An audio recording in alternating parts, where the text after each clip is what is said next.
আসসালামু আলাইকুম রহমতুল্লাহি ওয়া বারাকাতুহু। তোমরা সবাই কেমন আছো? আমার ভয়েস ক্লিয়ার কিনা আমাকে একটু জানাও তো। ওয়ালাইকুম আসসালাম। আমার ভয়েস ক্লিয়ার কিনা আমাকে একটু জানাও, আর ভিডিও ঠিক আছে কিনা আমাকে একটু জানাও। আমি একটু লেট করে ফেলছি আজকে একটু লেট করে ফেলছি। ওয়ালাইকুম আসসালাম ভাইয়া, আলহামদুলিল্লাহ আমি ভালো আছি। তোমরা সবাই এক কাজ করো, তোমাদের ফ্রেন্ডদেরকে একটু মেনশন করে দাও লাইভে, তোমাদের ফ্রেন্ডদেরকে মেনশন করে দাও। আর তোমাদের টাইমলাইনে ভিডিওটা একটু শেয়ার করো, আর তোমাদের ফ্রেন্ডদেরকে একটু মেনশন করে দাও।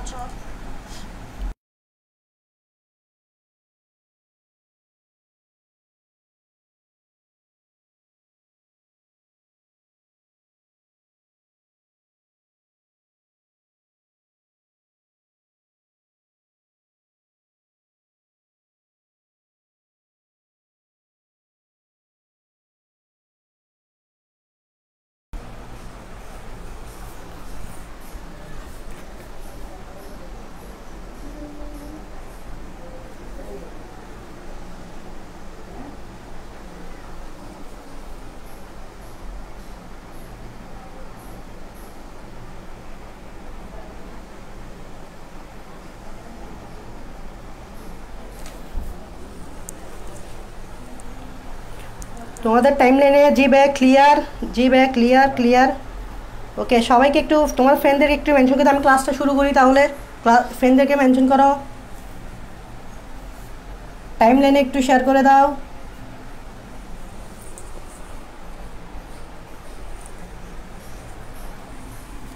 তোমরা মেনশন করা চালিয়ে যাও, আমি ক্লাস শুরু করে দিই, কারণ আজকের ক্লাসটা খুবই ইম্পর্টেন্ট। এখানে বোথ সৃজনশীল এবং এমসিকিউ এবং অ্যাডমিশন সব ইয়ার জন্য ইম্পর্টেন্ট। সো তোমরা একটু ফ্রেন্ডদেরকে কষ্ট করে মেনশন করো, আর লাইভটা শেয়ার করো, যত পারো লাইভটা শেয়ার করো, নিজেদের টাইমলাইনে শেয়ার করো।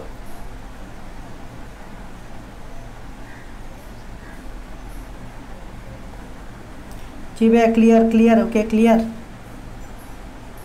আর সর্বোচ্চ 1 মিনিট সময় নিব।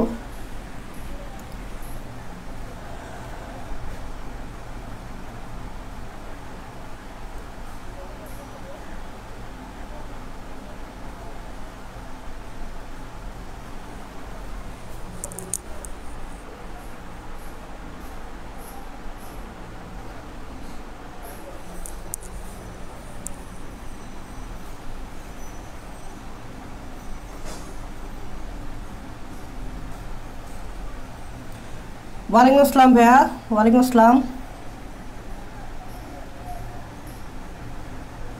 আচ্ছা ঠিক আছে, তাহলে আমি ক্লাসটা শুরু করতেছি। তোমরা একটু আমাকে জানাইও যদি ভিডিওতে কোনো সমস্যা হয়, জানাইও। ওকে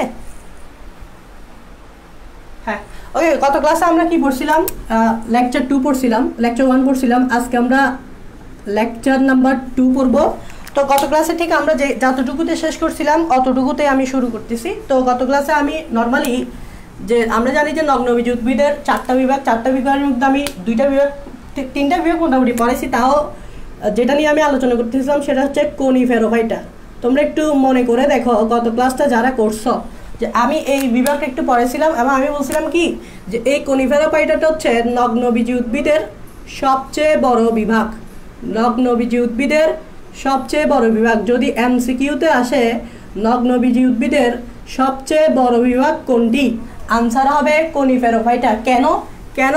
কারণ এই বিভাগে সবচেয়ে বেশি নগ্নবীজের প্রজাতি আছে, প্রায় 550টা প্রজাতি। আর কোনো বিভাগে এতগুলা প্রজাতি নাই, শুধুমাত্র কনিফেরোফাইটাতে আছে। দ্যাটস ওয়াই এটা সবচেয়ে বড় বিভাগ। এবং আমি কি বলছিলাম, এদের উদ্ভিদকে কি বলে বলছিলাম বলতো? এগুলো আমি গত ক্লাসে একটু পড়াইছিলাম। এদের উদ্ভিদকে কি বলে বলছিলাম? কনিফার্স বলে। এদের উদ্ভিদকে কি বলে? কনিফার্স বলে। কেন কনিফার্স বলে? কেন কনিফার্স বলে? কারণ এদের পাতা, এদের গাছের পাতা কোণের মতো দেখতে। এদের গাছের পাতা কিসের মতো দেখতে? কোণ বা নিডেলের মতো দেখতে, তাই এটার নামই হইছে কনিফার্স। কনিফার্সে কোন শব্দটা ফুটে উঠে? কনিফার্সে কোন শব্দটা কি উঠে? ফুটে উঠে। তো কোন শব্দটা যেহেতু ফুটে উঠে, তাহলে আমরা কি বলতে পারবো? এটাকে কনিফার্স বলতে পারবো। লাইভটা ঠিকভাবে চলতেছে তো? আমি একটু দেখি তোমার ভিডিওতে কোনো সমস্যা আছে কিনা। এটা আবার সমস্যা না যে ভিডিওতে সমস্যা হইলে?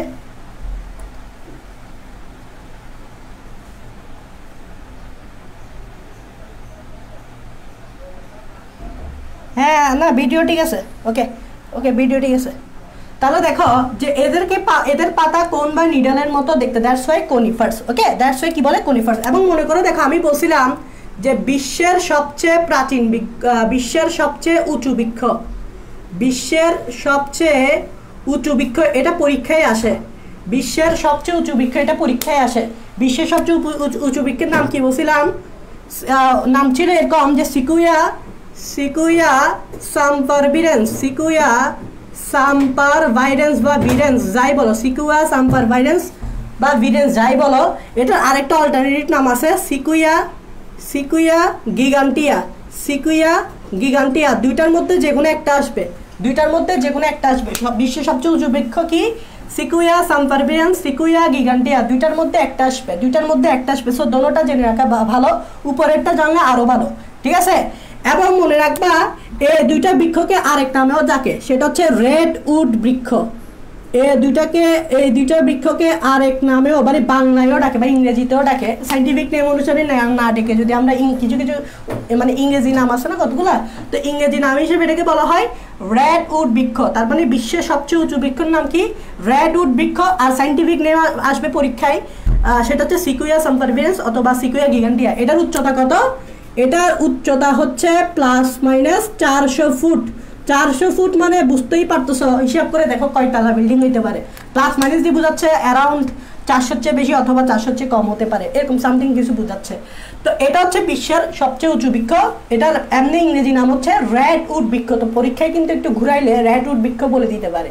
আচ্ছা, তারপর বিশ্বের সবচেয়ে যত কিছু আছে সবকিছু এই কনিফেরোফাইটা নগ্নবীজ উদ্ভিদের আন্ডারে পড়ে। তো বিশ্বের সবচেয়ে প্রাচীন বৃক্ষ, বিশ্বের সবচেয়ে প্রাচীন বৃক্ষ বয়স হচ্ছে তোমার প্রায় 5000 বছর বয়স। মানে বুঝতে পারতেছ যে কত প্রাচীন বৃক্ষ। বিশ্বের সবচেয়ে প্রাচীন বৃক্ষ একটি নগ্নবীজ উদ্ভিদ, সেটা এই কনিফেরোফাইটার আন্ডারে পড়ে। সেটা হচ্ছে ব্রিসল কোন পাইন। এই নগ্নবীজ উদ্ভিদটার নাম কি? ব্রিসল কোন পাইন। এই নগ্নবীজ উদ্ভিদের নাম কি? ব্রিসল কোন পাইন।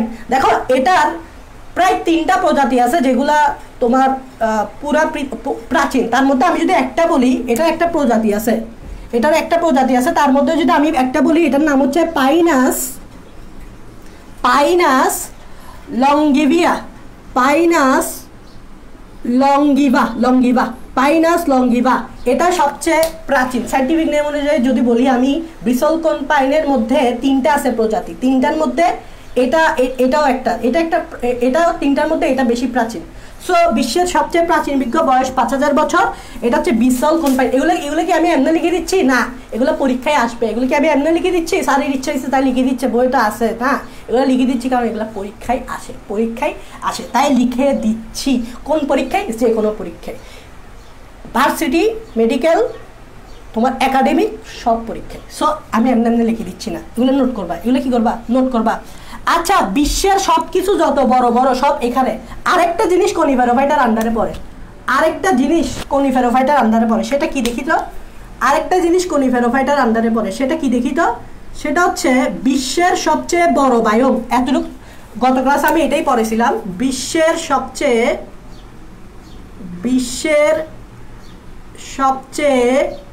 বড়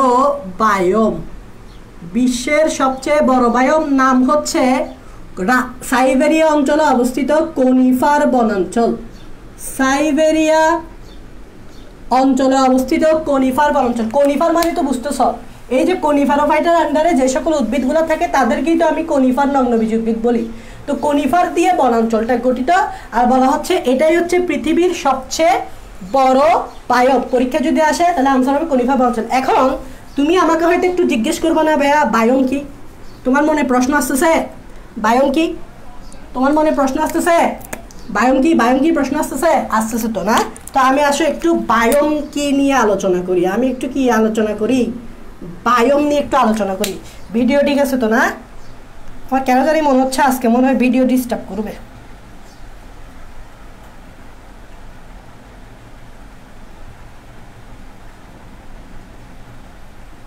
ঠিক আছে, হ্যাঁ ভাইয়া বায়োম কি? ঠিক আছে, ভিডিও ঠিক আছে। আচ্ছা আজকে মেম্বার এত কম কেন? 75 জন। তোমরা কি তোমাদের ফ্রেন্ডদেরকে মেনশন করতেছো না? তোমরা কি তোমাদের ফ্রেন্ডদেরকে মেনশন করতেছো না? তাহলে আমার কি রেকর্ড না দিলে ভালো হবে না? তাহলে আমি রেকর্ড না রাখি আজকে আমি তাহলে রেকর্ড না রাখি। তোমরা মনে ফ্রেন্ডদেরকে মেনশন করতেছো না। দেখো বায়োম কি, তুমি এখন হয়তো প্রশ্ন করতেছো বায়োম কি। আমি একটা ডেফিনেশন লিখে দিচ্ছি, বুঝাচ্ছি। আর ডেফিনেশন লিখে দিলে এমনি বুঝিয়ে যাবে। দেখো বায়োম হচ্ছে একই রকম জলবায়ু, আমি সব বুঝাই দিব, প্রতিটা লাইন বুঝাই দিব। একই রকম জলবায়ু প্লাস একই রকম পরিবেশ, একই রকম জলবায়ু প্লাস একই রকম পরিবেশ, নির্দিষ্ট প্রাণী ও উদ্ভিদ, নির্দিষ্ট প্রাণী ও উদ্ভিদ সংবলিত ভৌগোলিক অঞ্চল, উদ্ভিদ সংবলিত ভৌগোলিক অঞ্চল যেখানে অনেক বাস্তুতন্ত্র বিদ্যমান, যেখানে অনেক বাস্তুতন্ত্র বিদ্যমান। এটা লিখো, পরীক্ষায় যদি আসে বায়োম কি তাহলে এই ডেফিনেশনটা লিখবা। আমি আবার বলতেছি, একই রকম জলবায়ু এবং একই রকম পরিবেশ, নির্দিষ্ট প্রাণী ও উদ্ভিদ সংবলিত ভৌগোলিক অঞ্চল। এই যে ভৌগোলিক অঞ্চলটা দেখতেছো না, এই ভৌগোলিক অঞ্চলটা যেখানে অনেক বাস্তুতন্ত্র, এই ভৌগোলিক অঞ্চলটাকে বায়োম বলে। যেমন মরুভূমি একটা বায়োম। যেমন মরুভূমি একটা বায়োম কেন? কারণ মরুভূমির যে জলবায়ু এবং পরিবেশ সেটা অন্য জায়গার চেয়ে সেম, অন্য জায়গায় সেটা সেম হবে না। মরুভূমিতে যেরকম হবে আমাদের এই জায়গায় সেটা সেরকম হবে না। তো ওই মরুভূমিতে কিন্তু একই রকম জলবায়ু থাকে এবং একই রকম পরিবেশ থাকে, তাই না?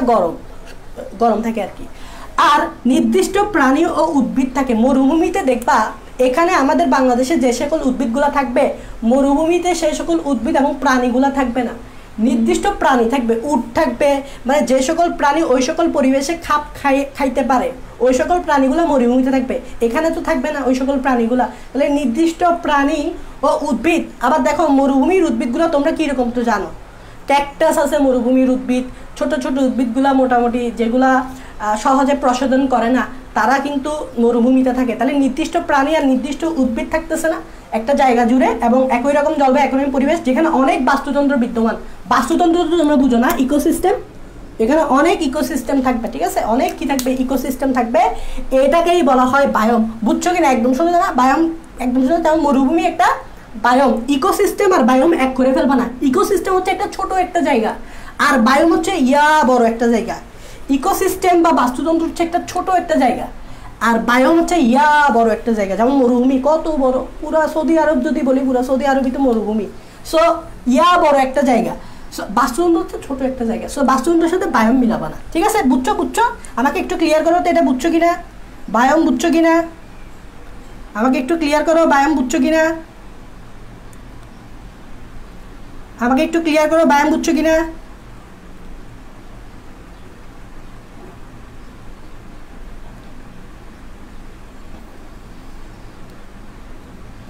জি ভাইয়া বুঝছি। ওকে, আচ্ছা বুঝলে ভালো, ঠিক আছে। তাহলে এটা হচ্ছে পৃথিবীর সবচেয়ে কি বড় বায়োম, যেটা ইয়াতে থাকে। ওকে, আচ্ছা এটাই হচ্ছে তোমার কনিফারোফাইটার আন্ডারে পড়ে। এগুলো হচ্ছে কনিফারোফাইটার সম্বন্ধে তোমাদেরকে জানতে হবে। এগুলো হচ্ছে কনিফারোফাইটার আন্ডারে তোমাদেরকে সবচেয়ে এগুলো জানতে হবে। এগুলো ইয়াতে আসবে, কিসে আসবে বলো তো? এগুলো MCQতে আসবে। আচ্ছা এবার আসো, আরেকটা বিভাগ বাকি ছিল, সেটা হচ্ছে 4 নম্বর। সেটা হচ্ছে নিটোফাইটা, খুবই ইম্পর্টেন্ট। দেখো ফাইটা খুবই ইম্পর্টেন্ট, নিটোফাইটা। এটা হচ্ছে সব, দেখো জিটা উচ্চারণ করতেছি না, নিটোফাইটা উচ্চারণ করার সময় কি বলতেছি, নিটোফাইটা। দেখো এখানে প্রায় 70টা নগ্নবীজি উদ্ভিদের প্রজাতি থাকে। কয়টা? 70টা নগ্নবীজি উদ্ভিদের প্রজাতি থাকে, আর এদেরকে বলা হয় নিটোফাইট। নিটোফাইটার আন্ডারে যতগুলা নগ্নবীজি উদ্ভিদ থাকে তাদেরকে বলা হয় কি, নিটোফাইট। নিটোফাইটার আন্ডারে যতগুলা নগ্নবীজি উদ্ভিদ থাকে তাদেরকে বলা হয় নিটোফাইট। এখন মজার বিষয় হচ্ছে, দেখো নিটোফাইট হচ্ছে একটা নগ্নবীজি উদ্ভিদ। এটা একটা কি বলতো, নগ্নবীজি উদ্ভিদ। কিন্তু এই নিটোফাইট নগ্নবীজি উদ্ভিদ হলেও, এই নিটোফাইট নগ্নবীজি উদ্ভিদ হলেও তোমার এদের বৈশিষ্ট্য আবৃতবীজির সাথে মিলে। এদের বৈশিষ্ট্য আবৃতবীজির সাথে মিলে। এদের বৈশিষ্ট্য আবৃতবীজির সাথে মিলে। দেখো দেখো দেখো দেখো, এদেরকে আমরা নগ্নবীজি উদ্ভিদ বলতেছি, কিন্তু এদের বৈশিষ্ট্যটা আবৃতবীজি উদ্ভিদের সাথে মিলে যাচ্ছে। এদের বৈশিষ্ট্যটি কি যাচ্ছে, আবৃতবীজি উদ্ভিদের সাথে মিলে যাচ্ছে। এখন জিজ্ঞেস করবো ভাইয়া কিভাবে?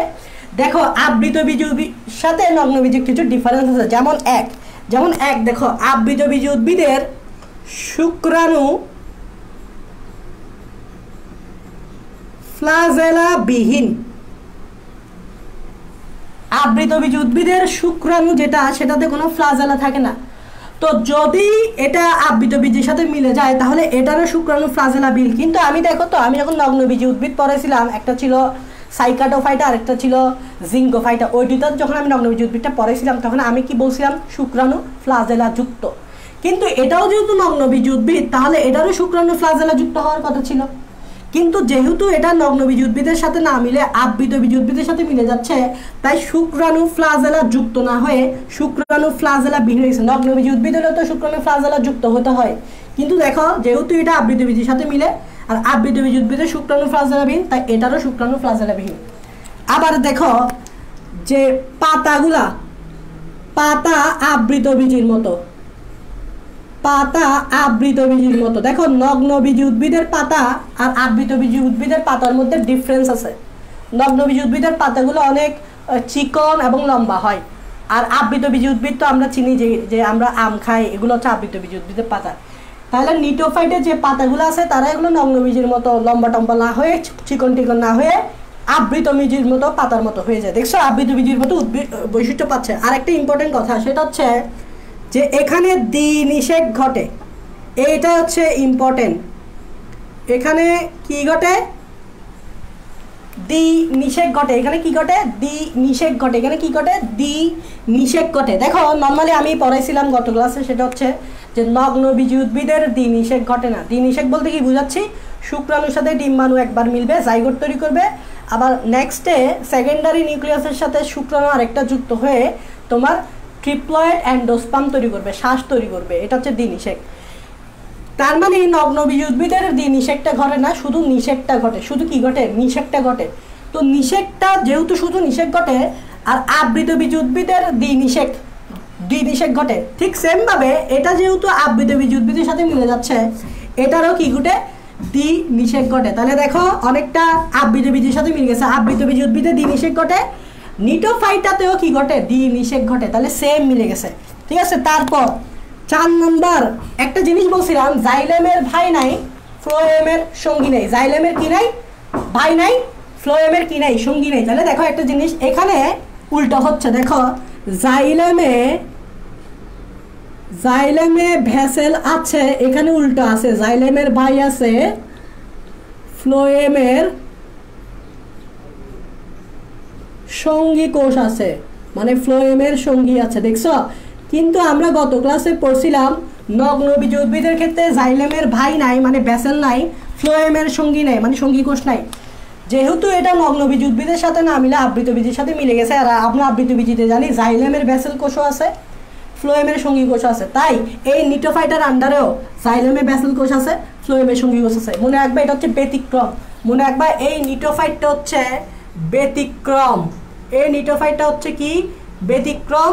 মানে কার ব্যতিক্রম, কার ব্যতিক্রম, নগ্নবীজির ব্যতিক্রম। কার ব্যতিক্রম, নগ্নবীজির ব্যতিক্রম। নগ্নবীজির মতো না হয়ে কার মতো হয়ে গেছে, দেখো আবৃতবীজির মতো হয়ে গেছে। কার মতো হয়ে গেছে দেখো, আবৃতবীজির মতো হয়ে গেছে। আচ্ছা, এটার দুইটা এক্সাম্পল তোমাকে মনে রাখতে হবে। একটা হচ্ছে ইফেড্রা নামক একটা আছে, নিটোফাইট আছে। একটা এক্সাম্পল হচ্ছে ইফেড্রা, এটা তুমি ঢাকা বিশ্ববিদ্যালয় বোটানিক্যাল গার্ডেনে মেবি আছে। এই ইফেড্রাটা এটা হচ্ছে একটা নিটোফাইট। এটাকে কি বলবো, ইফেড্রাকে কি বলবো, নিটোফাইট এক্সাম্পল। দেখো ইফেড্রাতে প্রথম হচ্ছে দ্বিনিষেক ঘটে। ইফেড্রাতে হচ্ছে প্রথমে দ্বিনিষেক ঘটে, এটা খুবই গুরুত্বপূর্ণ মনে রাখবা। নর্মালি ইফেড্রা হচ্ছে একটা নগ্নবীজ উদ্ভিদ। যদি নগ্নবীজ উদ্ভিদ হয় তাহলে দ্বিনিষেক ঘটবে না, কারণ আমি গত ক্লাসেই পড়াইছি নগ্নবীজ উদ্ভিদে দ্বিনিষেক ঘটে না। তো ইফেড্রা হচ্ছে কি, নগ্নবীজ উদ্ভিদের ব্যতিক্রম।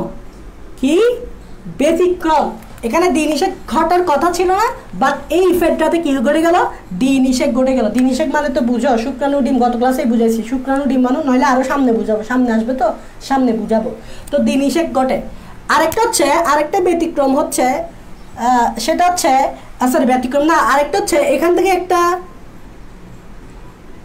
প্রোডাক্ট তৈরি হয়, নাম হচ্ছে ইফেড্রিন। ইফেড্রিন নামক শ্বাসকষ্টের ওষুধ তৈরি করা হয়। ইফেড্রিন নামক শ্বাসকষ্টের ওষুধ তৈরি করা হয়। শ্বাসকষ্ট তো বুঝো, এজমা, হাঁপানি, শ্বাসকষ্ট যাদের আছে তাদের ক্ষেত্রে এই ইফেড্রিন নামক শ্বাসকষ্টের ওষুধ কি করা হয়, ইউজ করা হয়। তার মানে ইফেড্রাতে দ্বিনিষেক ঘটে আর ইফেড্রিন নামক শ্বাসকষ্টের ওষুধ করা হয়।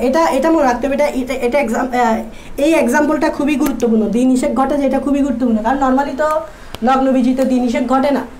তো এখানে তো দ্বিনিষেক ঘটার কথা না, কিন্তু এটা যে বললাম এই যে নিটোফাইটাগুলো হচ্ছে ব্যতিক্রম, আবৃতবীজির সাথে মিলে গেছে। দেখো বৈশিষ্ট্যগুলো, এগুলো একটাও নগ্নবীজির বৈশিষ্ট্য নাই, সব আবৃতবীজির বৈশিষ্ট্য, তাই এটাকে আমরা ব্যতিক্রম বলি। তাই ইফেড্রাও ব্যতিক্রম হবে না, কারণ এটাও তো এটার আন্ডারে, ইফেড্রাও তো এটার আন্ডারে। ঠিক আছে, আরেকটা এক্সাম্পল আছে, মনে রাখতে হবে। ওটার নাম হচ্ছে, ওই উদ্ভিদটার নাম হচ্ছে ওয়েলউইচিয়া। এই উদ্ভিদটা একটু ব্যতিক্রম। কেন বলি, কারণ এদের পাতা মাত্র দুইটা। দেখো কি আনকমন। তুমি কি এরকম কোনো গাছ দেখছো যার পাতা দুইটা থাকে? কখনো দেখছো এরকম কোনো গাছ দেখছো যার পাতা দুইটা থাকে? কখনো দেখছো এরকম কোনো গাছ দেখছো যার পাতা দুইটা থাকে? এরকম কোনো গাছ দেখছো যার পাতা দুইটা থাকে? ওয়েলউইচিয়াতে মাত্র দুইটা পাতা থাকে, মাত্র দুইটা। তুমি আজকে কি করবা, গুগলে যাবা, গুগলে যাই ওয়েলউইচিয়া সার্চ দিবা, সার্চ দিয়ে দেখবা খুব সুন্দর সুন্দর ইমেজ আসবে। এবং ওয়েলউইচিয়া যেহেতু মাত্র দুইটা পাতা, এটা একদম শর্ট, এটা মূলত ভূমির সাথে থাকে, মাটিতে থাকে। এটা এভাবে উঁচু টুচু কিছু না, এটা জাস্ট মাটির সাথে থাকে, আর এটা দুইটা পাতা থাকে। বুঝা গেছে? আচ্ছা দেখো, এটার নাম্বার 2, এটা হচ্ছে মরুভূমিতে এন্ডেমিক।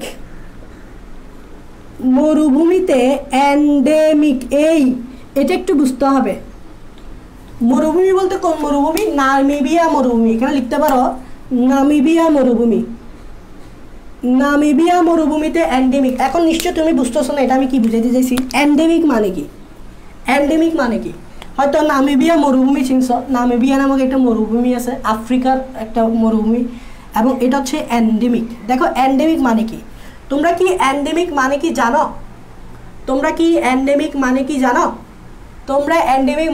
জানো না? না জানলে আজকে জেনে রাখো, আর কখনো বলবো না। এন্ডেমিক মানে কি না জানলে আজকে জেনে রাখো। এন্ডেমিক মানে হচ্ছে, ধরো একটা প্রজাতি, সেটা গাছ হতে পারে, সেটা প্রাণী হতে পারে। একটা প্রজাতি শুধুমাত্র একটা নির্দিষ্ট ভৌগোলিক এরিয়ার মধ্যেই থাকবে, অন্য কোনো এরিয়ায় এটাকে পাওয়া যাবে না। আমি আবার বলতেছি, একটা নির্দিষ্ট প্রজাতি শুধুমাত্র একটা ভৌগোলিক এরিয়ার মধ্যে থাকবে, অন্য কোথাও এটা পাওয়া যাবে না। গেলেও ওখানে সে সার্ভাইভ করতে পারবে না। তার মানে তার একটা নির্দিষ্ট রেঞ্জ আছে, যে রেঞ্জ পর্যন্ত সে টিকে থাকতে পারবে। এই রেঞ্জের বাইরে যদি সে চলে যায়, তাহলে সে পৃথিবী থেকে আস্তে আস্তে বিলুপ্ত হয়ে যাবে। তার মানে এন্ডেমিক মানে হচ্ছে তারাই যারা শুধুমাত্র একটা ভৌগোলিক এরিয়ার মধ্যেই থাকতে পারবে, অন্য কোনো এরিয়াতে যদি তুমি তাকে নিয়ে যাও বা সে যদি কোনো মতে যায়, সেখানে সে বেশি দিন সার্ভাইভ করতে পারবে না। এটাই হচ্ছে এন্ডেমিক। তেমনি নামিবিয়া মরুভূমিতে ওয়েলিচিয়া এন্ডেমিক, মানে হচ্ছে নামিবিয়া মরুভূমিতেই তুমি ওয়েলিচিয়াকেই পাবা, এখানে সে এই রেঞ্জে সে থাকতে পারবে, অন্য কোথাও তুমি এটাকে পাবা না, তাই এটাকে এন্ডেমিক বলা হচ্ছে। তাহলে এন্ডেমিক কি যদি আমি লিখি, দেখো যে কোনো প্রজাতি যারা একটি নির্দিষ্ট ভৌগোলিক সীমার মধ্যে সীমাবদ্ধ, তার একটা গ্রেট এক্সাম্পল আমি দিতে পারি, সেটা হচ্ছে কালো ভল্লুক, সাদা ভল্লুক। সাদা ভল্লুক সবসময় বরফের দেশেই পাবা, ওর ভৌগোলিক রেঞ্জ হচ্ছে ওই জায়গায়, তাকে কখনো তুমি বনাঞ্চলে রাখতে পারবে না, একটা বনে গিয়ে রেখে দিয়ে আসতে পারবে না, সে ওখানে সার্ভাইভ করতে পারবে না। তার একটা রেঞ্জ হচ্ছে, সেটা হচ্ছে বরফের দেশ, সাদা ভল্লুক। আর কালো ভল্লুকের একটাই রেঞ্জ, সেটা হচ্ছে বন। তাকে তুমি যদি সাদা ভল্লুকের কাছে দিয়ে আসো বরফের দেশে, তাহলে সে সেখানে সার্ভাইভ করতে পারবে না। এগুলো মানে বোঝাচ্ছে যে ওরা এই জায়গায় থাকতে পারবে বা এই জায়গায় এদেরকে পাওয়া যায়, এটাই হচ্ছে এন্ডেমিক, একটা ভৌগোলিক সীমার মধ্যেই সীমাবদ্ধ, এটাই হচ্ছে এন্ডেমিক। কখনো বলবা এন্ডেমিক কি, ভুলবা না। এখানে আরেকটা জিনিস জানতে হবে, সেটা হচ্ছে যে এদের, এখানে আমি এটা মুছে দিই, এটা লিখছ মুছে দিই। আচ্ছা, এখানে আরেকটা জিনিস জানতে হবে যে 3 নাম্বার, এদের পুংকোণ দেখতে ফুলের মতো। কাদের? ওয়েলিচিয়াদের। এখন পুংকোণ মানে কি, এটা আমি সামনে আসবে, তাও একটু আমি বলতেছি। পুংকোণ বলতে বোঝাচ্ছে ধরো একটা পুং জনন অঙ্গ, পুংকোণ বলতে বোঝাচ্ছে ধরো এটা একটা পুং জনন অঙ্গ, পুংকোণ বলতে বোঝাচ্ছে এটা একটা পুং জনন অঙ্গ যেখানে রিপ্রোডাকশন হবে, আর পুং জনন অঙ্গটা দেখতে কোণের মতো। কিসের মতো? দেখতে কোণের মতো। যেমন ধরো এরকম ধরো পুংকোণটা দেখতে এরকম কোণের মতো, পুং জনন অঙ্গটা দেখতে এরকম কোণের মতো, তাই এটাকে বলা হয় পুংকোণ। এবং এটা দেখতে কোণের মতো, ঠিক আছে, দ্যাটস ওয়াই পুংকোণ বলে। আর এটা অনেকটা ফুলের মতো দেখতে। কিসের মতো দেখতে? ফুলের মতো। দেখে মনে হবে যে এটা ওয়েলিচিয়ার ফুল, কিন্তু আদৌ এটা ফুল না। এই পুংকোণ বা পুং জনন অঙ্গটা দেখতে অ্যাকচুয়ালি ফুলের মতো বলতেছে, কিন্তু এটা ফুল না, সামনে এটা আসবে। সো আপাতত এখানে আমি ডেসক্রাইব না করি। তা ওয়েলিচিয়া সম্বন্ধে 3টা জিনিস জানতে হবে। এদের পাতা 2টা, মরুভূমিতে এন্ডেমিক মানে বুঝছো। তারপর হচ্ছে এদের পুংকোণ বা পুং জনন অঙ্গ দেখতে ফুলের মতো। দেখতে কিসের মতো? ফুলের মতো, কিন্তু ফুল নয়। তার মানে আমরা অনেক কিছু জেনে গেছি। এখান থেকে প্রচুর এমসিকিউ আসবে, সেটা ভার্সিটিতে হোক, সেটা মেডিকেলে হোক, সেটা তোমার এইচএসসি একাডেমিকে হোক, সব জায়গায় এই যে এই জিনিসটা এখন পড়াইলাম আসবেই আসবে। তাহলে আমরা অনেক কিছু পড়ে ফেলছি, ঠিক আছে। আচ্ছা, এখন আমরা কোথায় যাব? এখন আমরা যাব নগ্নবীজি উদ্ভিদের বৈশিষ্ট্যতে। দেখো আমি কিন্তু প্রতিটা লাইন তোমাকে ডেসক্রাইব করতেছি। কেন করতেছি? কারণ অনেকগুলো আসলে বোঝার জিনিস, মুখস্থের জিনিস না। ইভেন কি আমি এখন যে নগ্নবীজি উদ্ভিদের বৈশিষ্ট্য পড়াবো, নর্মালি আমরা বৈশিষ্ট্য কি করি? লাইন বাই লাইন পড়ে যাই, মুখস্থ করি। আসলে এই বৈশিষ্ট্য আসলে মুখস্থ করতে হয় না, তোমাকে এখানে বৈশিষ্ট্য বুঝে পড়তে হয়। এজন্য আমি বৈশিষ্ট্য সবগুলো বুঝাই দিব, কোনোটা মুখস্থ করতে হয় না। আসলে বৈশিষ্ট্য কেন মুখস্থ করবা? তুমি যদি বুঝতে পারো তাহলে তুমি কেন মুখস্থ করবা? সব বোঝার চেষ্টা করবা। দেখো আমি টিপিক্যাল বৈশিষ্ট্য পড়াই দিব না, এভাবে যাই আমি প্রতিটা লাইন বুঝাবো। ফার্স্ট অফ অল 1 নম্বরে কি দেখো, তোমরা বই খোলো, আমি লিখতেছি। দেখো 1 নম্বরে লিখছে এটা হচ্ছে বহু বর্ষজীবী চিরসবুজ। দেখো বহু বর্ষজীবী মানে হচ্ছে অনেক বছর বাঁচতে পারে। স্পোরোফাইট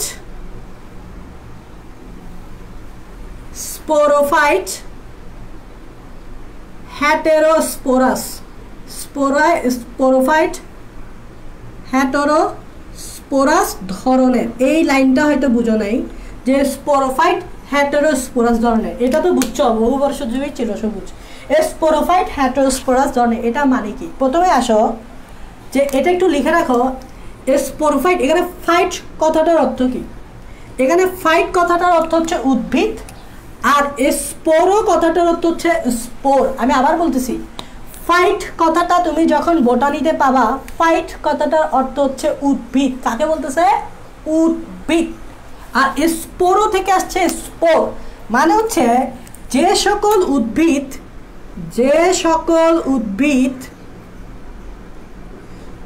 স্পোর তৈরির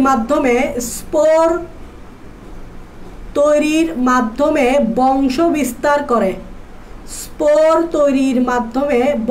বিস্তার করে, তারাই হচ্ছে স্পোরোফাইট। আমি আবার বলতেছি, যে সকল উদ্ভিদ, ফাইট মানে উদ্ভিদ, স্পোর মানে স্পোর, যে সকল উদ্ভিদ স্পোর তৈরির মাধ্যমে বংশ বিস্তার করে তাদেরকে বলা হয় স্পোরোফাইট। এবং মনে রাখবা, একটা নগ্নবীজী উদ্ভিদকে তুমি যে দেখো, এই নগ্নবীজী উদ্ভিদ হচ্ছে স্পোরোফাইট।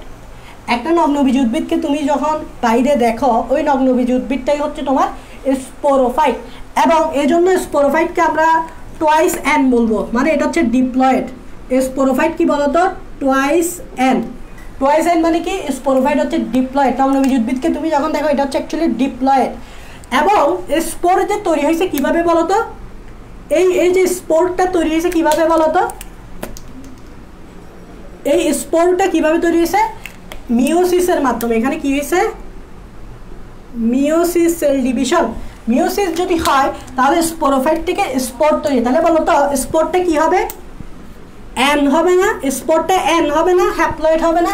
কারণ আমরা জানি মিওসিসে তোমার ক্রোমোজোম সংখ্যা অর্ধেক হয়ে যায়। তাহলে স্পোরোফাইট যদি টয়েস এন হয় আর স্পোরোফাইট যদি মিওসিস হয়, তাহলে মিওসিসে যে স্পোরটা তৈরি হবে এটা অবশ্যই হ্যাপ্লয়েড হবে। এটা তো আমরা সেল ডিভিশনে পড়ছো, বেসিক জিনিস, ঠিক আছে? এখানে টয়েস এন থেকে এন কেন হয়েছে? কারণ আমরা জানি মিওসিসের ক্রোমোজোম সংখ্যা অর্ধেক হয়ে যায়। আচ্ছা, এখন জিজ্ঞেস করতে পারো ভাইয়া স্পোর কি? দেখো, স্পোর আর গ্যামেট দুটোটাই বলতে গেলে সেম। দেখো, আমি এখানে একটু লিখতেছি, বেসিক পড়ো, বেসিক ছাড়া কোনো কথা নেই।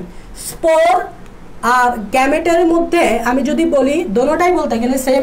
মানে উদ্ভিদ যেরকম গ্যামেট দিয়ে বংশ বিস্তার করে, ঠিক উদ্ভিদ তেমনি স্পোর দিয়েও কি করে? বংশ বিস্তার করে। সো স্পোর আর গ্যামেট বলতে গেলে দুটার উদ্দেশ্য সেম। তবে স্পোরটাকে আমরা বলি অযৌন প্রসেস, আর গ্যামেটটাকে আমরা বলি যৌন প্রসেস। মানে যৌন প্রসেসে আমরা গ্যামেট ইউজ করে থাকি, আর অযৌন প্রসেসে উদ্ভিদ, এই নগ্নবীজী উদ্ভিদ স্পোর ইউজ করে থাকে। তো সোজা ভাষায় স্পোরের অযৌন পদ্ধতিতে করে বংশ বিস্তার করে, আর গ্যামেট মানে হচ্ছে যৌন পদ্ধতিতে করে। সো দুইটার উদ্দেশ্যই সেম।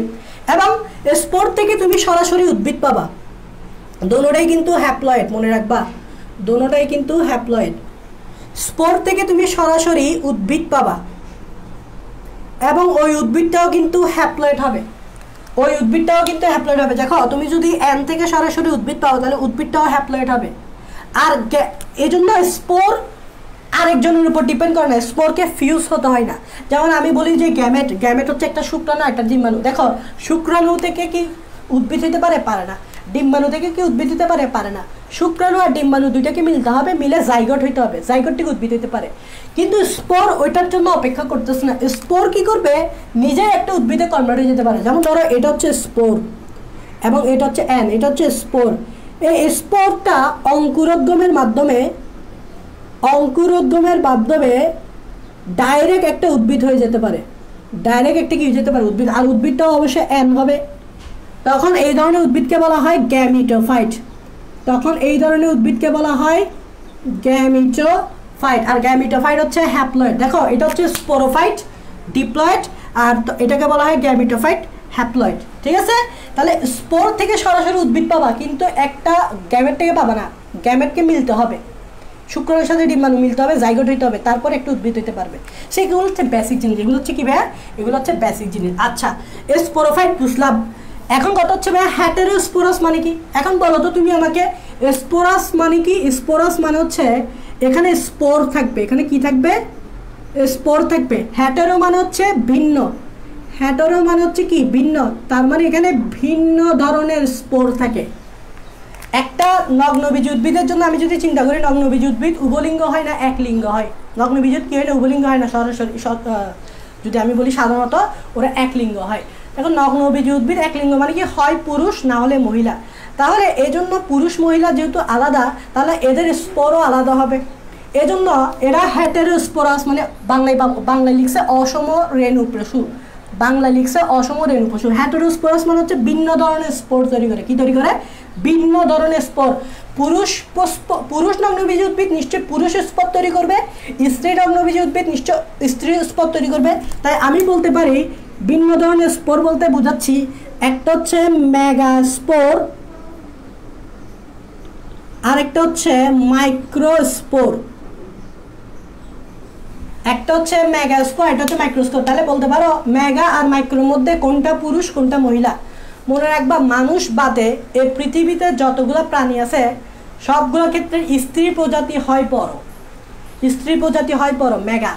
আর মানুষ প্রজাতি যদি আমার দিকেই বা তাকাও বা তোমার ছোট বোনের দিকে তাকাও বা তোমার বোনের দিকে তাকাও, তাহলে দেখবা তোমার বোন কখনো তোমার চেয়ে বড় লম্বা হবে না বা বড় টাইপসের হবে না, ঠিক আছে, শরীর টরীরে। তো মানুষ ছাড়া বাকি প্রাণীরাদের মধ্যে স্ত্রী প্রজাতি আকারে বড় হয়, শুধুমাত্র আমরা মানুষ যারা আছি তারা কিন্তু আকারে স্ত্রীর চেয়ে বড়। তো যেহেতু এ মানুষ না, এ একটা উদ্ভিদ, সো এই মেগাস্পোর হবে স্ত্রী, এই জন্য এটাকে বলবা স্ত্রী রেণু। স্ত্রী স্পোর মানে হচ্ছে বাংলায় বলে রেণু।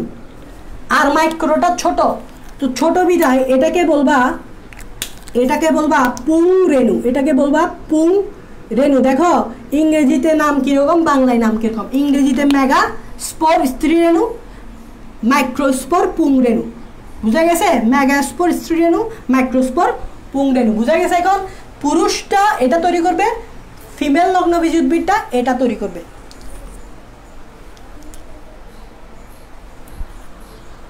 ওকে, আচ্ছা তোমাদের আজকে লাইভে প্রস্তুতি অনেক কম, কারণটা কি আমি জানি না, অবশ্য পরে হয়তো জানা যাবে। আচ্ছা দেখি, মাইক্রোস্পোর আর মেগাস্পোর তোমরা মনে হয় মেনশন করো না, আজকে শেয়ার করো নি, এই জন্য মনে কম।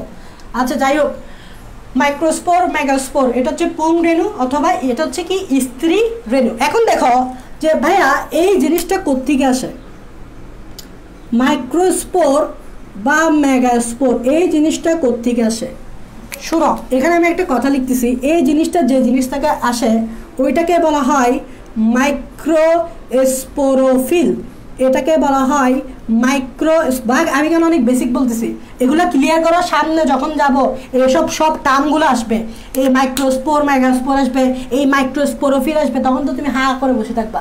এখন ক্লিয়ার করো, মাইক্রোস্পোরোফিল এদিক থেকে আসবে মেগাস্পোরোফিল। এখন তুমি হয়তো নিশ্চয়ই জানতে চাচ্ছ ভাইয়া যে মাইক্রোস্পোরোফিল কি, ভাইয়া মেগাস্পোরোফিল কি। দেখো আমরা এখান থেকে দেখে দেখে বলবো, মুখস্থ করবো না। দেখো ফিল মানে কি জানো, বোটানিতে যখন ফিল ওয়ার্ডটা ইউজ করবা, এই ফিল মানে হচ্ছে ইংরেজিতে FEEL, ফিল অনুভব করা না, কারোর জন্য অনুভব করা না। এই ফিল মানে হচ্ছে PHYLL। আর এই ফিল শব্দটা যখন পাবা মনে রাখবে এটা একটা পাতাকে বোঝাচ্ছে, এটা একটা কি বোঝাচ্ছে, পাতা। তার মানে বোটানিতে ফিল শব্দটার অর্থ কি, বোটানিতে ফিল শব্দটার অর্থ হচ্ছে পাতা, কি পাতা।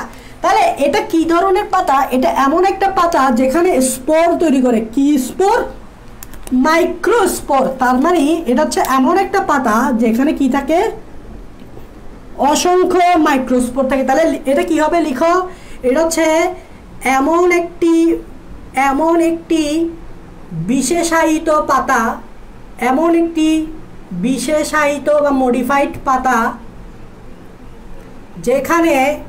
যেখানে অসংখ্য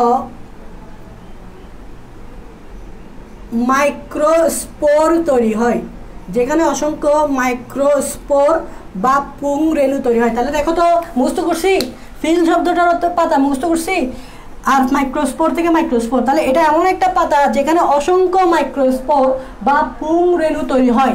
তাই এটার বাংলা নামটা জানতে হবে। তাই এটার বাংলা নাম কার বাংলা নাম, মাইক্রোস্পোরের বাংলা নাম। তাই এটার বাংলা নাম হচ্ছে পুং রেণু। দেখো মাইক্রোস্পোর থেকে আসছে পুং রেণু। আর পাতাকে একটু বাংলা একটু স্টাইল করে বলে পত্র। পাতাকে বাংলা একটু স্টাইল করে কি বলে, স্টাইল করে কি বলে, পত্র। পাতাকে একটু বাংলা স্টাইল করে কি বলে, পত্র। তাই এটাকে বলা হয় পুং রেণু পত্র। পাতাকে স্টাইল করে কি বলে, পত্র। তাই এটাকে বলা হয় পুং রেণু। মাইক্রোস্পোর হচ্ছে পুং রেণু, পাতা হচ্ছে পত্র। স্টাইল করে কি বলে, পুং রেণু পত্র। দেখছো, মুখস্থ করি রে, আমি মুখস্থ করছি। এটা এখান থেকে কপি করো। এটা যে বুঝছে এটা তো সাকে বলতেই হচ্ছে না। তাহলে বলো তো, ফিল মানে হচ্ছে পাতা, মেগাস্পোর এটা হচ্ছে কি, ম্যাগাস্পোর মানে কি স্ত্রী রেণু। তাহলে বলো তো এটা কি, এটা এমন একটা বিশেষায়িত পাতা যেখানে অসংখ্য ম্যাগাস্পোর তৈরি করে। তো এইটাকে বাংলায় আমি কি বলবো, ম্যাগা মানে হচ্ছে স্ত্রী রেণু, পাতাকে স্টাইল করে কি বলবো, পত্র, পাতাকে স্টাইল করে কি বলবো, তাই এটার নাম হচ্ছে স্ত্রী রেণু পত্র। এই টার্মগুলো কিন্তু সামনে আসবে, তখন তুমি আবার মনে করবে, তুমি আবার হাওয়া হয়ে যাবে না যে ভাই এটা তো প্রথম শুনলাম, ভাই এটা তো প্রথম শুনলাম, আবার এটা কি। আমি সব কিছু এখানে ক্লিয়ার করে দিচ্ছি, সামনে যখন আসবে আমি শুধু গেলাম মুখে বলবো যে তোমাকে বুঝে যেতে হবে এটা কি। তার মানে আমি আবার বলতেছি, দেখো মাইক্রোস্পোরোফিল হচ্ছে এমন একটা ফিল্ম, শব্দটা যখনই পড়বা বুঝবা এটা হচ্ছে পাতাকে বোঝাচ্ছে। যেমন পাতার টিস্যুকে বলা হয় মেসোফিল, ফিল শব্দটা মনে আছে। সো এটা এমন একটা পাতা যেখানে মাইক্রোস্পোর বা পুংরেণু তৈরি হয়, তো এই জন্য বাংলা এটাকে বলা হয় পুংরেণু পত্র। এটা এমন একটা পাতা যেখানে মেগাস্পোর তৈরি হয়, যে স্ত্রী রেণু, তাই এটাকে বাংলা স্টাইল করে বলে স্ত্রী রেণু পত্র। I hope clear, I hope এই টার্মগুলো ক্লিয়ার, আই হোপ এই টার্মগুলো ক্লিয়ার। ক্লিয়ার কিনা আমাকে একটু জানাও, ক্লিয়ার কিনা আমাকে একটু জানাও, কমেন্ট করে জানাও এই জিনিসগুলো ক্লিয়ার কিনা, কমেন্ট করে জানাও এই জিনিসগুলো ক্লিয়ার কিনা। বই নাই, বই নাই, এই জিনিসগুলো ক্লিয়ার কিনা আমাকে বলো, এই জিনিসগুলো ক্লিয়ার কিনা, এই জিনিসটা ক্লিয়ার কিনা। বই নাই, বেসিক ক্লিয়ার করতেছি তোমার, এই জিনিসটা যে বুঝবে সামনে সবগুলো পড়া সে বুঝবে। সামনে যখনই আমি ম্যাগাস্পোরোফিল বলবো সে বুঝে যাবে যে ভাইয়া তো বলছিল ম্যাগাস্পোরোফিল হচ্ছে এমন একটা বিশেষায়িত পাতা যেখানে ম্যাগাস্পোর থাকে, তাই তো এটার নাম হয়েছে স্ত্রী রেণুপত্র, তাই তো এটার নাম হয়েছে পুং রেণুপত্র। পাতাকে আমরা একটু স্টাইল করে বলি পত্র, পাতাকে আমরা একটু স্টাইল করে বলি পত্র। সো এটা কি আমরা জানি, আমাদেরকে আর কি শিখাবেন, তাই না? Clear, is it clear? Okay clear, okay clear clear clear. তাহলে আমি 1 নাম্বার বৈশিষ্ট্য পড়েছি, যে দেখো কত কিছু পড়েছি, বইয়ে পাবা না এগুলা। পাবা না কি জন্য, কারণ বইয়ে এত কিছু বলে তো বই মোটা হয়ে যাবে, তখন তোমরা হাই হাই করবা ভাই এত মোটা বই কেমনে পড়বো, এত মোটা বই কেমনে পড়বো। তোমাদেরকে তো পড়ানোর আগে ডিমোটিভেট করে ফেলবে না। তো এগুলো হচ্ছে বেসিক জিনিস, এগুলো হচ্ছে কি বেসিক জিনিস। আমি মুছে দিচ্ছি, হ্যাঁ তোমরা নোট করছো তো, নোট করতে হবে, নোট না করলে সমস্যা। ক্লাস করা মানে নোট করা, কারণ ক্লাসটা যদি আমি ডিলিট করে দিই এখন কি করবা, আমি তো রেকর্ডটা অফ করে দিব, সরি রেকর্ড দিব না, তখন কি করবা? কেন দিব না? কারণ আজকে উপস্থিতি কম। 2 নাম্বার দেখো, 2 নাম্বারটা কি দেখো, এখানে একটা লাইন লিখছে, আমি লাইনটা লিখতেছি দেখো, মাইক্রোস্পোরোফিল। একটু আগে আমি মাইক্রোস্পোরোফিল কি বুঝাইছি না, বা বাংলায় বলে পুং রেণু পত্র। এই যে একটু আগে আমি এই জিনিসটা বললাম না, এখন তুমি হয়তো বুঝতে পারতেছো মাইক্রোস্পোরোফিল কি। এই যে ভাই একটু আগে পড়লাম না, মাইক্রোস্পোরোফিল বা বাংলায় বলে পুং রেণু পত্র। কি হয় জানো, এরা অসংখ্য থাকে। এটা একটা পাতা না, এটা একটা পুং রেণু পত্র, পত্র মানে পাতা, এটা একটা পাতা না, পাতাগুলো একটা থাকে না, কিন্তু পাতাগুলো অসংখ্য থাকে।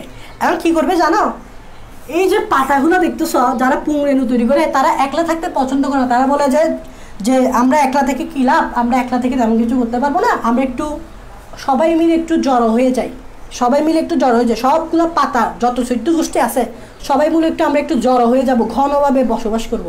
তো এই জন্য এই পুং রেণুপত্রগুলো অসংখ্য পুং রেণুপত্র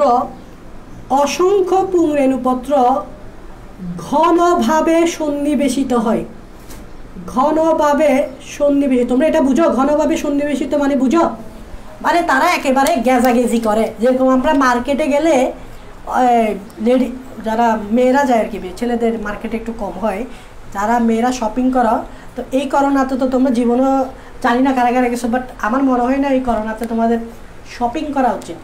সো 1 বছর আর তোমরা তো কোথাও যাবে না, আমার তো মনে হচ্ছে যে ঈদে লকডাউন দিবে, তো দরকারটা কি শপিং করার? এই করোনার মধ্যে তো শপিং করার কোনো প্রশ্নই আসে না। আর যদি করতে হয় তাহলে অনলাইনে করা যায়, অনলাইনে এখন তোমরা জানো সিস্টেম আছে, সব কিছু হয়, অনলাইনে করা যায়। তা আমার মনে হয় না মার্কেটে গিয়ে গেজাগেজি করে লাভ আছে। কারণ তোমরা খবর পাইছো যে ভারতীয় যে করোনা ভেরিয়েন্ট আসছে ওইটা কিন্তু শনাক্ত হয়েছে। তো এখন কিন্তু তোমাদের মনে হয় না, আমার মনে হয় না যে শপিং করাটা বা বিভিন্ন জায়গায় যাওয়া উচিত, ঠিক আছে? যেখানে ভিড় হয়, শপিংয়ে তো ভিড় হয়, অবশ্যই হয়। তো ওই শপিং যখন করে, বিশেষ করে মেয়েদের মার্কেটে যদি দেখো তাহলে পুরা জ্যাম হয়ে যায়, তাহলে সবাই একটা জায়গায় গিয়ে একত্রিত হয়। ধরো একটা ড্রেস দেখছে, খুব পছন্দ হয়েছে, সবার পছন্দ হয়েছে, সব মেয়ের পছন্দ হয়েছে, সব মেয়ে এটা কিনবে, যত দাম হোক কিনবে। সবাই ওখানে গিয়ে কী করতেছে, ভিড় করতেছে, তাহলে সবাই কী হয়েছে, একত্রিত হয়েছে না ঘনভাবে। তার মানে তেমনি মাইক্রোস্পোরোফিলগুলো অসংখ্যগুলো ঘনভাবে সন্নিবেশিত হয়। তো ঘনভাবে সন্নিবেশিত কারণে একটা স্ট্রাকচার তৈরি করে, একটা কম্প্যাক্ট স্ট্রাকচার তৈরি করে। ঘনভাবে সন্নিবেশিত হওয়ার কারণে একটা কম্প্যাক্ট স্ট্রাকচার তৈরি করে। কি স্ট্রাকচার? ওই কম্প্যাক্ট স্ট্রাকচারটার নাম হচ্ছে পুংস্ট্রবিলাস, পুংস্ট্রবিলাস বা পুংকোণ গঠন করে। কি গঠন করে? পুংকোণ গঠন করে। নর্মালি এরা কিন্তু একটা পাতা, তো এটা কিন্তু অসংখ্য থাকে, আলাদা আলাদা থাকে না। এরা কি করবে? সবাই অসংখ্য ঘনভাবে সন্নিবেশিত, মানে একত্রে মিলিত হবে, একদম টাইটলি থাকবে। টাইটলি থেকে একটা স্ট্রাকচার তৈরি করে ফেলবে। যেরকম মৌমাছিগুলা একসাথে থাকলে একটা আকাশে একটা, ধরো এরকম কোনো পাখি দেখছো যেগুলো একসাথে চলে, তো আকাশে একটা স্ট্রাকচার তৈরি করে ফেলে, তেমনি এরা একত্রিত হয়ে একটা স্ট্রাকচার তৈরি করবে। স্ট্রাকচারটার নাম কি? পুং আসছে কেন বলো তো? পুং কেন আসছে? কারণ এটা পুংরেণু, এটা পুংরেণুপত্র, এটা স্ত্রী না, এটা পুংরেণুপত্র, স্ত্রী না, তাই পুং আসছে। এবং এটাকে বলা হয় স্ট্রবিলাস অথবা কোণ। কোণ কেন বলে? এটা দেখতে এরকম, এটা দেখতে কোণের মতো। এই দেখো, এই যে আমি এখন একটা ফিগার রাখতেছি, এই যে কোণটা দেখতেছো এটাই হচ্ছে পুংকোণ বা পুংস্ট্রবিলাস। দেখো এটাই হচ্ছে পুংকোণ বা পুংস্ট্রবিলাস। এবং এখানে অসংখ্য মাইক্রোস্পোরোফিল আছে। দেখো আমি দেখাচ্ছি মাইক্রোস্পোরোফিল। দেখো এখানে অসংখ্য মাইক্রোস্পোরোফিল আছে। এই দেখো এগুলো হচ্ছে এক একটা কি, এগুলো কি রাখতেছি এক একটা বলো তো? এগুলো এক একটা মাইক্রোস্পোরোফিল রাখতেছি। এগুলো এক একটা কি রাখতেছি? এগুলো এক একটা মাইক্রোস্পোরোফিল। এগুলো এক একটা কি? এগুলো এক একটা মাইক্রোস্পোরোফিল। এগুলো এক একটা কি? এগুলো এক একটা মাইক্রোস্পোরোফিল। তো এখান থেকে আমি একটা, এই যে ধর এগুলো, এটা একটা কি? এটা একটা মাইক্রোস্পোরোফিল। এটা একটা কি?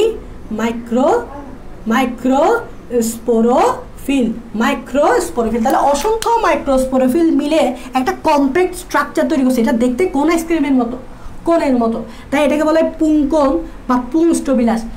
এখন এখান থেকে আমি একটা মাইক্রোস্পোরোফিল জাস্ট দেখাইছি। এই যে মাইক্রোস্কোপ দেখাবে, এটা স্ট্রাকচার দেখবা, একটা মাইক্রোস্পোরোফিলের স্ট্রাকচার দেখবা, একটা মাইক্রোস্পোরোফিলের স্ট্রাকচার দেখবা। দেখো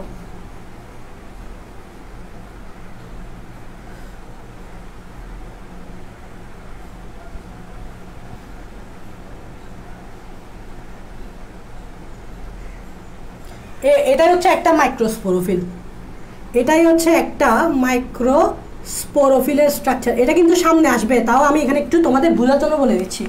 এটা জাস্ট একটা মাইক্রোস্পোরোফিল, এবং এটা হচ্ছে মাইক্রোস্পোরোফিল। এই অংশটা হচ্ছে মাইক্রোস্পোরোফিলের বাইরের অংশ, আর এই অংশটা হচ্ছে ভিতরের অংশ।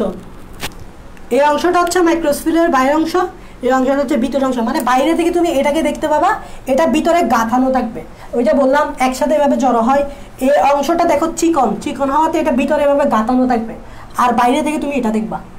এই অংশটা চিকন হওয়াতে এটা ভিতরে গাঁথানো থাকবে, বাইরে থেকে তুমি এটা দেখতে পাবা। বাইরে থেকে শুধুমাত্র এই অংশটা দেখতে পারবা। এগুলোর নাম আছে, এগুলো এখন পরে সামনে আসবে। এই অংশটা ভিতরে থাকবে, এটার ভিতরে থাকবে, আর এই অংশটা বাইরে থাকবে, যেটা তুমি বাইরে থেকে দেখতে পাবা। এটা তুমি বাইরে থেকে দেখতে পাবা, এটা ভিতরে থাকবে গোছানো। তো এখানে অসংখ্য মাইক্রোস্পোরোফিলের মধ্যে একটা মাইক্রোস্পোরোফিল দেখাইছি। এগুলো একসাথে এবার ঘনসন্নিবেশে এই স্ট্রাকচারটা তৈরি করে। বুঝছো? একদম সোজা না? বুঝছো তো না? ঠিক আছে, আমি এবার মুছে দিই। ঠিক আছে, এটা হচ্ছে একটা কি মাইক্রোস্পোরোফিল, আর এগুলো অসংখ্য মিলে হয় এই স্ট্রাকচারটা তৈরি করছে। এটা তুমি বাইরে থেকে দেখো, এটা ভিতরে গাঁথানো থাকে, এই অংশটা ভিতরে গাঁথানো থাকে। ওকে, এখন দেখো তোমাদের বইয়ে তারপর লিখছে মেগাস্পোরোফিল। তারপর লিখছে কি বলতো? মেগাস্পোরোফিল। দেখো এবার আসছে মাইক্রো তো গেল, বাকি আছে কে? মেগাস্পোরোফিল। ইংরেজিতে, বাংলায় বলে স্ত্রী রেণুপত্র। এখন কথা হচ্ছে ভাইয়া, এটাও কি ভাই পুরুষ মাইক্রোস্পোরোফিলের মতো কি কোনো স্ট্রবিলাস তৈরি করে? আনসার হচ্ছে না। এই মেগাস্পোরোফিলগুলা ঢিলাভাবে থাকে। এই মেগাস্পোরোফিলগুলো দেখো, অসংখ্য মেগাস্পোরোফিল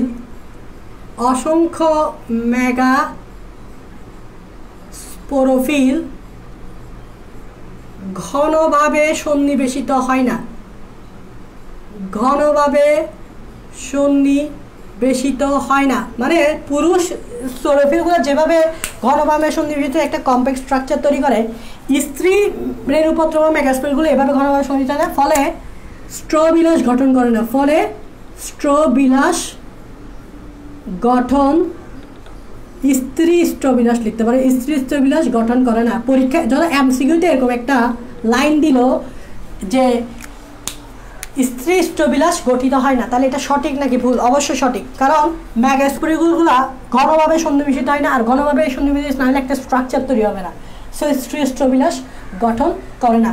তো স্ত্রী স্ট্রবিলাস গঠন না করলে ভাইয়া ম্যাগাস্পোরগুলো কী থাকবে? আলাদা আলাদা থাকবে। মানে কী থাকবে? আলাদা আলাদা বোঝা যাবে, আলাদা আলাদা বোঝা যাবে। কী থাকবে? আলাদা আলাদা দেখা যাবে। যেহেতু একসাথে থাকবে না, তাহলে আলাদা আলাদা একটা মেগাস্পোরোফিল দেখা যাবে, আরেকটা মেগাস্পোরোফিল দেখা যাবে, একটা মেগাস্পোরোফিল দেখা যাবে কি আরেকটা মেগাস্পোরোফিল দেখা যাবে। তার মানে দুটার মধ্যে ডিফারেন্সটা বুঝতে পারছো? ডিফারেন্স হচ্ছে এক জায়গায় পুং রেণুপত্র মানে মাইক্রোস্পোরোফিল স্ট্রবিলাস গঠন করছিল, স্ত্রী রেণুপত্র স্ট্রবিলাস গঠন করে না। কেন সেটা ব্যাখ্যা এখানে দিছি। অসংখ্য মেগাস্পোর ঘনভাবে সন্নিবেশিত হয় না, আলাদা আলাদা থাকে, তাই কোনো স্ট্রাকচার তৈরি করবে না, স্বাভাবিক। এখন তোমাদেরকে আমি একটা মেগাস্পোরোফিলের স্ট্রাকচার দেখাই।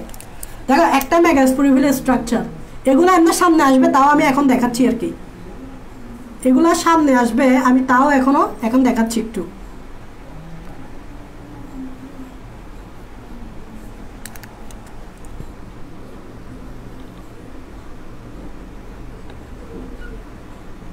এই দেখো, এটা হচ্ছে একটা মেগাস্পোরোফিল, এটা হচ্ছে একটা মেগাস্পোরোফিল, একটা, জাস্ট একটা, অসংখ্য থাকে, তবে এগুলো আলাদা আলাদা থাকে।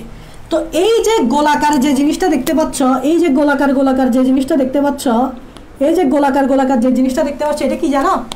ওই যে এটাই হচ্ছে ডিম্বক, এটাই হচ্ছে ডিম্বক। এটা কি? ডিম্বক। এটা কি? ডিম্বক। এটা কি? ডিম্বক। বলো বলো, এটা কি? এটা কি বলো? এটা হচ্ছে কি? ডিম্বক। আচ্ছা, এই দেখো, এটা কি? এটা হচ্ছে ডিম্বক। এখন দেখো তো, তুমি আমাকে বলো তো, যে এই যে ডিম্বকটা দেখতে পাচ্ছ, এই ডিম্বকটা দিয়ে কোনো কিছু দিয়ে ঢাকা আছে? এই ডিম্বকটা কি কোনো কিছু দিয়ে ঢাকা আছে? এই ডিম্বকটা কি কোনো কিছু দিয়ে ঢাকা আছে, নাকি এই ডিম্বকটা নগ্ন আছে? খেয়াল করে দেখো, এই ডিম্বকগুলা কোনো কিছু দিয়ে ঢাকা আছে? ঢাকা নাই। কেন ঢাকা নাই? কারণ কারণ কারণ এতে কি নাই? গর্ভাশয় নাই। কারণ এতে কি নাই? গর্ভাশয় নাই। কি নাই? নগ্নবীজ উদ্ভিদে গর্ভাশয় নাই। এখানে কোনো গর্ভাশয় আছে? গর্ভাশয় থাকলে কি এভাবে আমি নগ্ন দেখাইতে পারতাম? এটা চারপাশে কোনো লেয়ার দিতাম না? দিতাম তো। এগুলো নগ্ন আছে, গর্ভাশয় নাই, সাথে গর্ভদণ্ড নাই, গর্ভমুণ্ড নাই। থাকলে তো আমি আঁকতাম। আছে? নাই। এখানে আছে গর্ভমুণ্ড, গর্ভদণ্ড নাই। গর্ভাশয় আছে? নাই। তো গর্ভাশয় নাই বিধায়, গর্ভদণ্ড নাই বিধায়, গর্ভমুণ্ড নাই বিধায় এই ডিম্বকগুলো কি বলতো? নগ্ন এবং কিনারায় থাকে। নগ্ন এবং কোথায় থাকে? কিনারায়। নগ্ন এবং কিনারায় থাকে। যেহেতু কোনো গর্ভাশয় নাই, তাই ডিম্বকগুলো নগ্ন।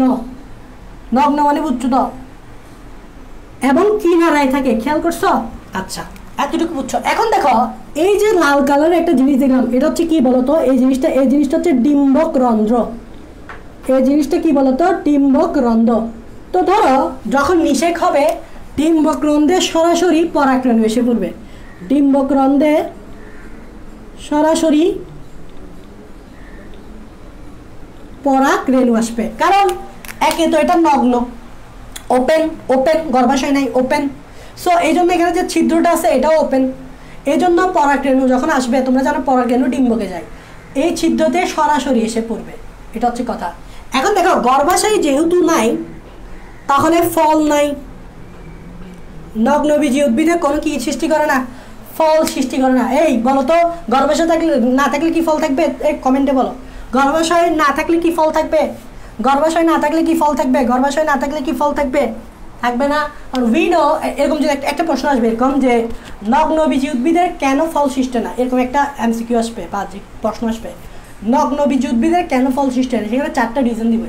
4টা রিজনের মধ্যে তুমি যদি এই রিজনটা পাও, এটা হচ্ছে আনসার। যদি গর্ভাশয় নাই, এই লাইনটা পাও, এটাই হচ্ছে আনসার। গর্ভাশয় না থাকলে ফল নেই। এখন দেখো, ফল নাই মানে কি? ফল না থাকায় ফল না থাকায় বীজ নগ্ন। আমরা জানি যে ফলের ভিতরে থাকে বীজ, এখন ফলই যদি না থাকে তাহলে যে বীজটা আছে বীজটা তাহলে ওপেন হয়ে গেল না, নগ্ন হয়ে গেল না। সো দ্যাট মিনস ফল না থাকায় বীজ নগ্ন। এই বৈশিষ্ট্যগুলো বইয়ে লেখা আছে, দেখো বইয়ে লেখা আছে ডিম্বক্রন্থে সরাসরি পরাগরেণু পড়ে। তারপর লেখা আছে এতে গর্ভাশয় নাই, গর্ভমুণ্ড নাই, গর্ভতন্ত্র নাই। তারপর লেখা আছে গর্ভাশয় না থাকায় ফল নাই। তারপর লেখা আছে ফল না থাকায় বীজ নগ্ন। এই সব তিনটা বৈশিষ্ট্য আমি একসাথে লিখছি।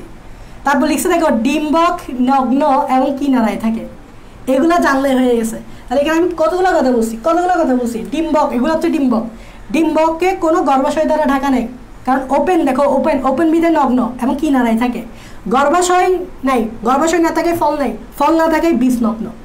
এবং ডিম্বকের গর্ভাশয় না থাকে চারিদিকে, ডিম্বক এখানে যে রন্ধ্রটা আছে ডিম্বক রন্ধ্রটা উন্মুক্ত, যার কারণে সরাসরি এই জায়গায় পরাগরেণু এসে পড়ে, সরাসরি পরাগরেণু এসে পড়ে। এগুলোই হচ্ছে কথা, এগুলো বইয়ে পাবা। আমি একটু বিস্তারিত বলছি। ওকে, তারপর যে বৈশিষ্ট্য ওইটা কি? এখানে আমি অনেকগুলো কথা বলছি, কিন্তু তারপর যে বৈশিষ্ট্য ওটা কি, যে নগ্নবীজ উদ্ভিদে নিষেক ঘটে না। নগ্নবীজিতে দেখো এটা খুবই ইম্পর্টেন্ট, এটা পরীক্ষায় আসে। নিষেক ঘটে না। নগ্নবীজ উদ্ভিদে কি ঘটে না? নিষেক ঘটে না। এটা দেখো, এটা লাইনটা মনে রাখবা। নগ্নবীজ উদ্ভিদে কি ঘটে না? নিষেক ঘটে না। নগ্নবীজ উদ্ভিদে কি ঘটে না? নিষেক ঘটে না। তাহলে ঘটে কোথায়? আবৃত বীজ উদ্ভিদে ঘটে। প্রথমে আসে একটা নিষেকটা আমি তোমাদেরকে বুঝাই। দেখো তোমরা জানো যে নিষেকের মধ্যে এটা হচ্ছে তোমার ডিম্বকের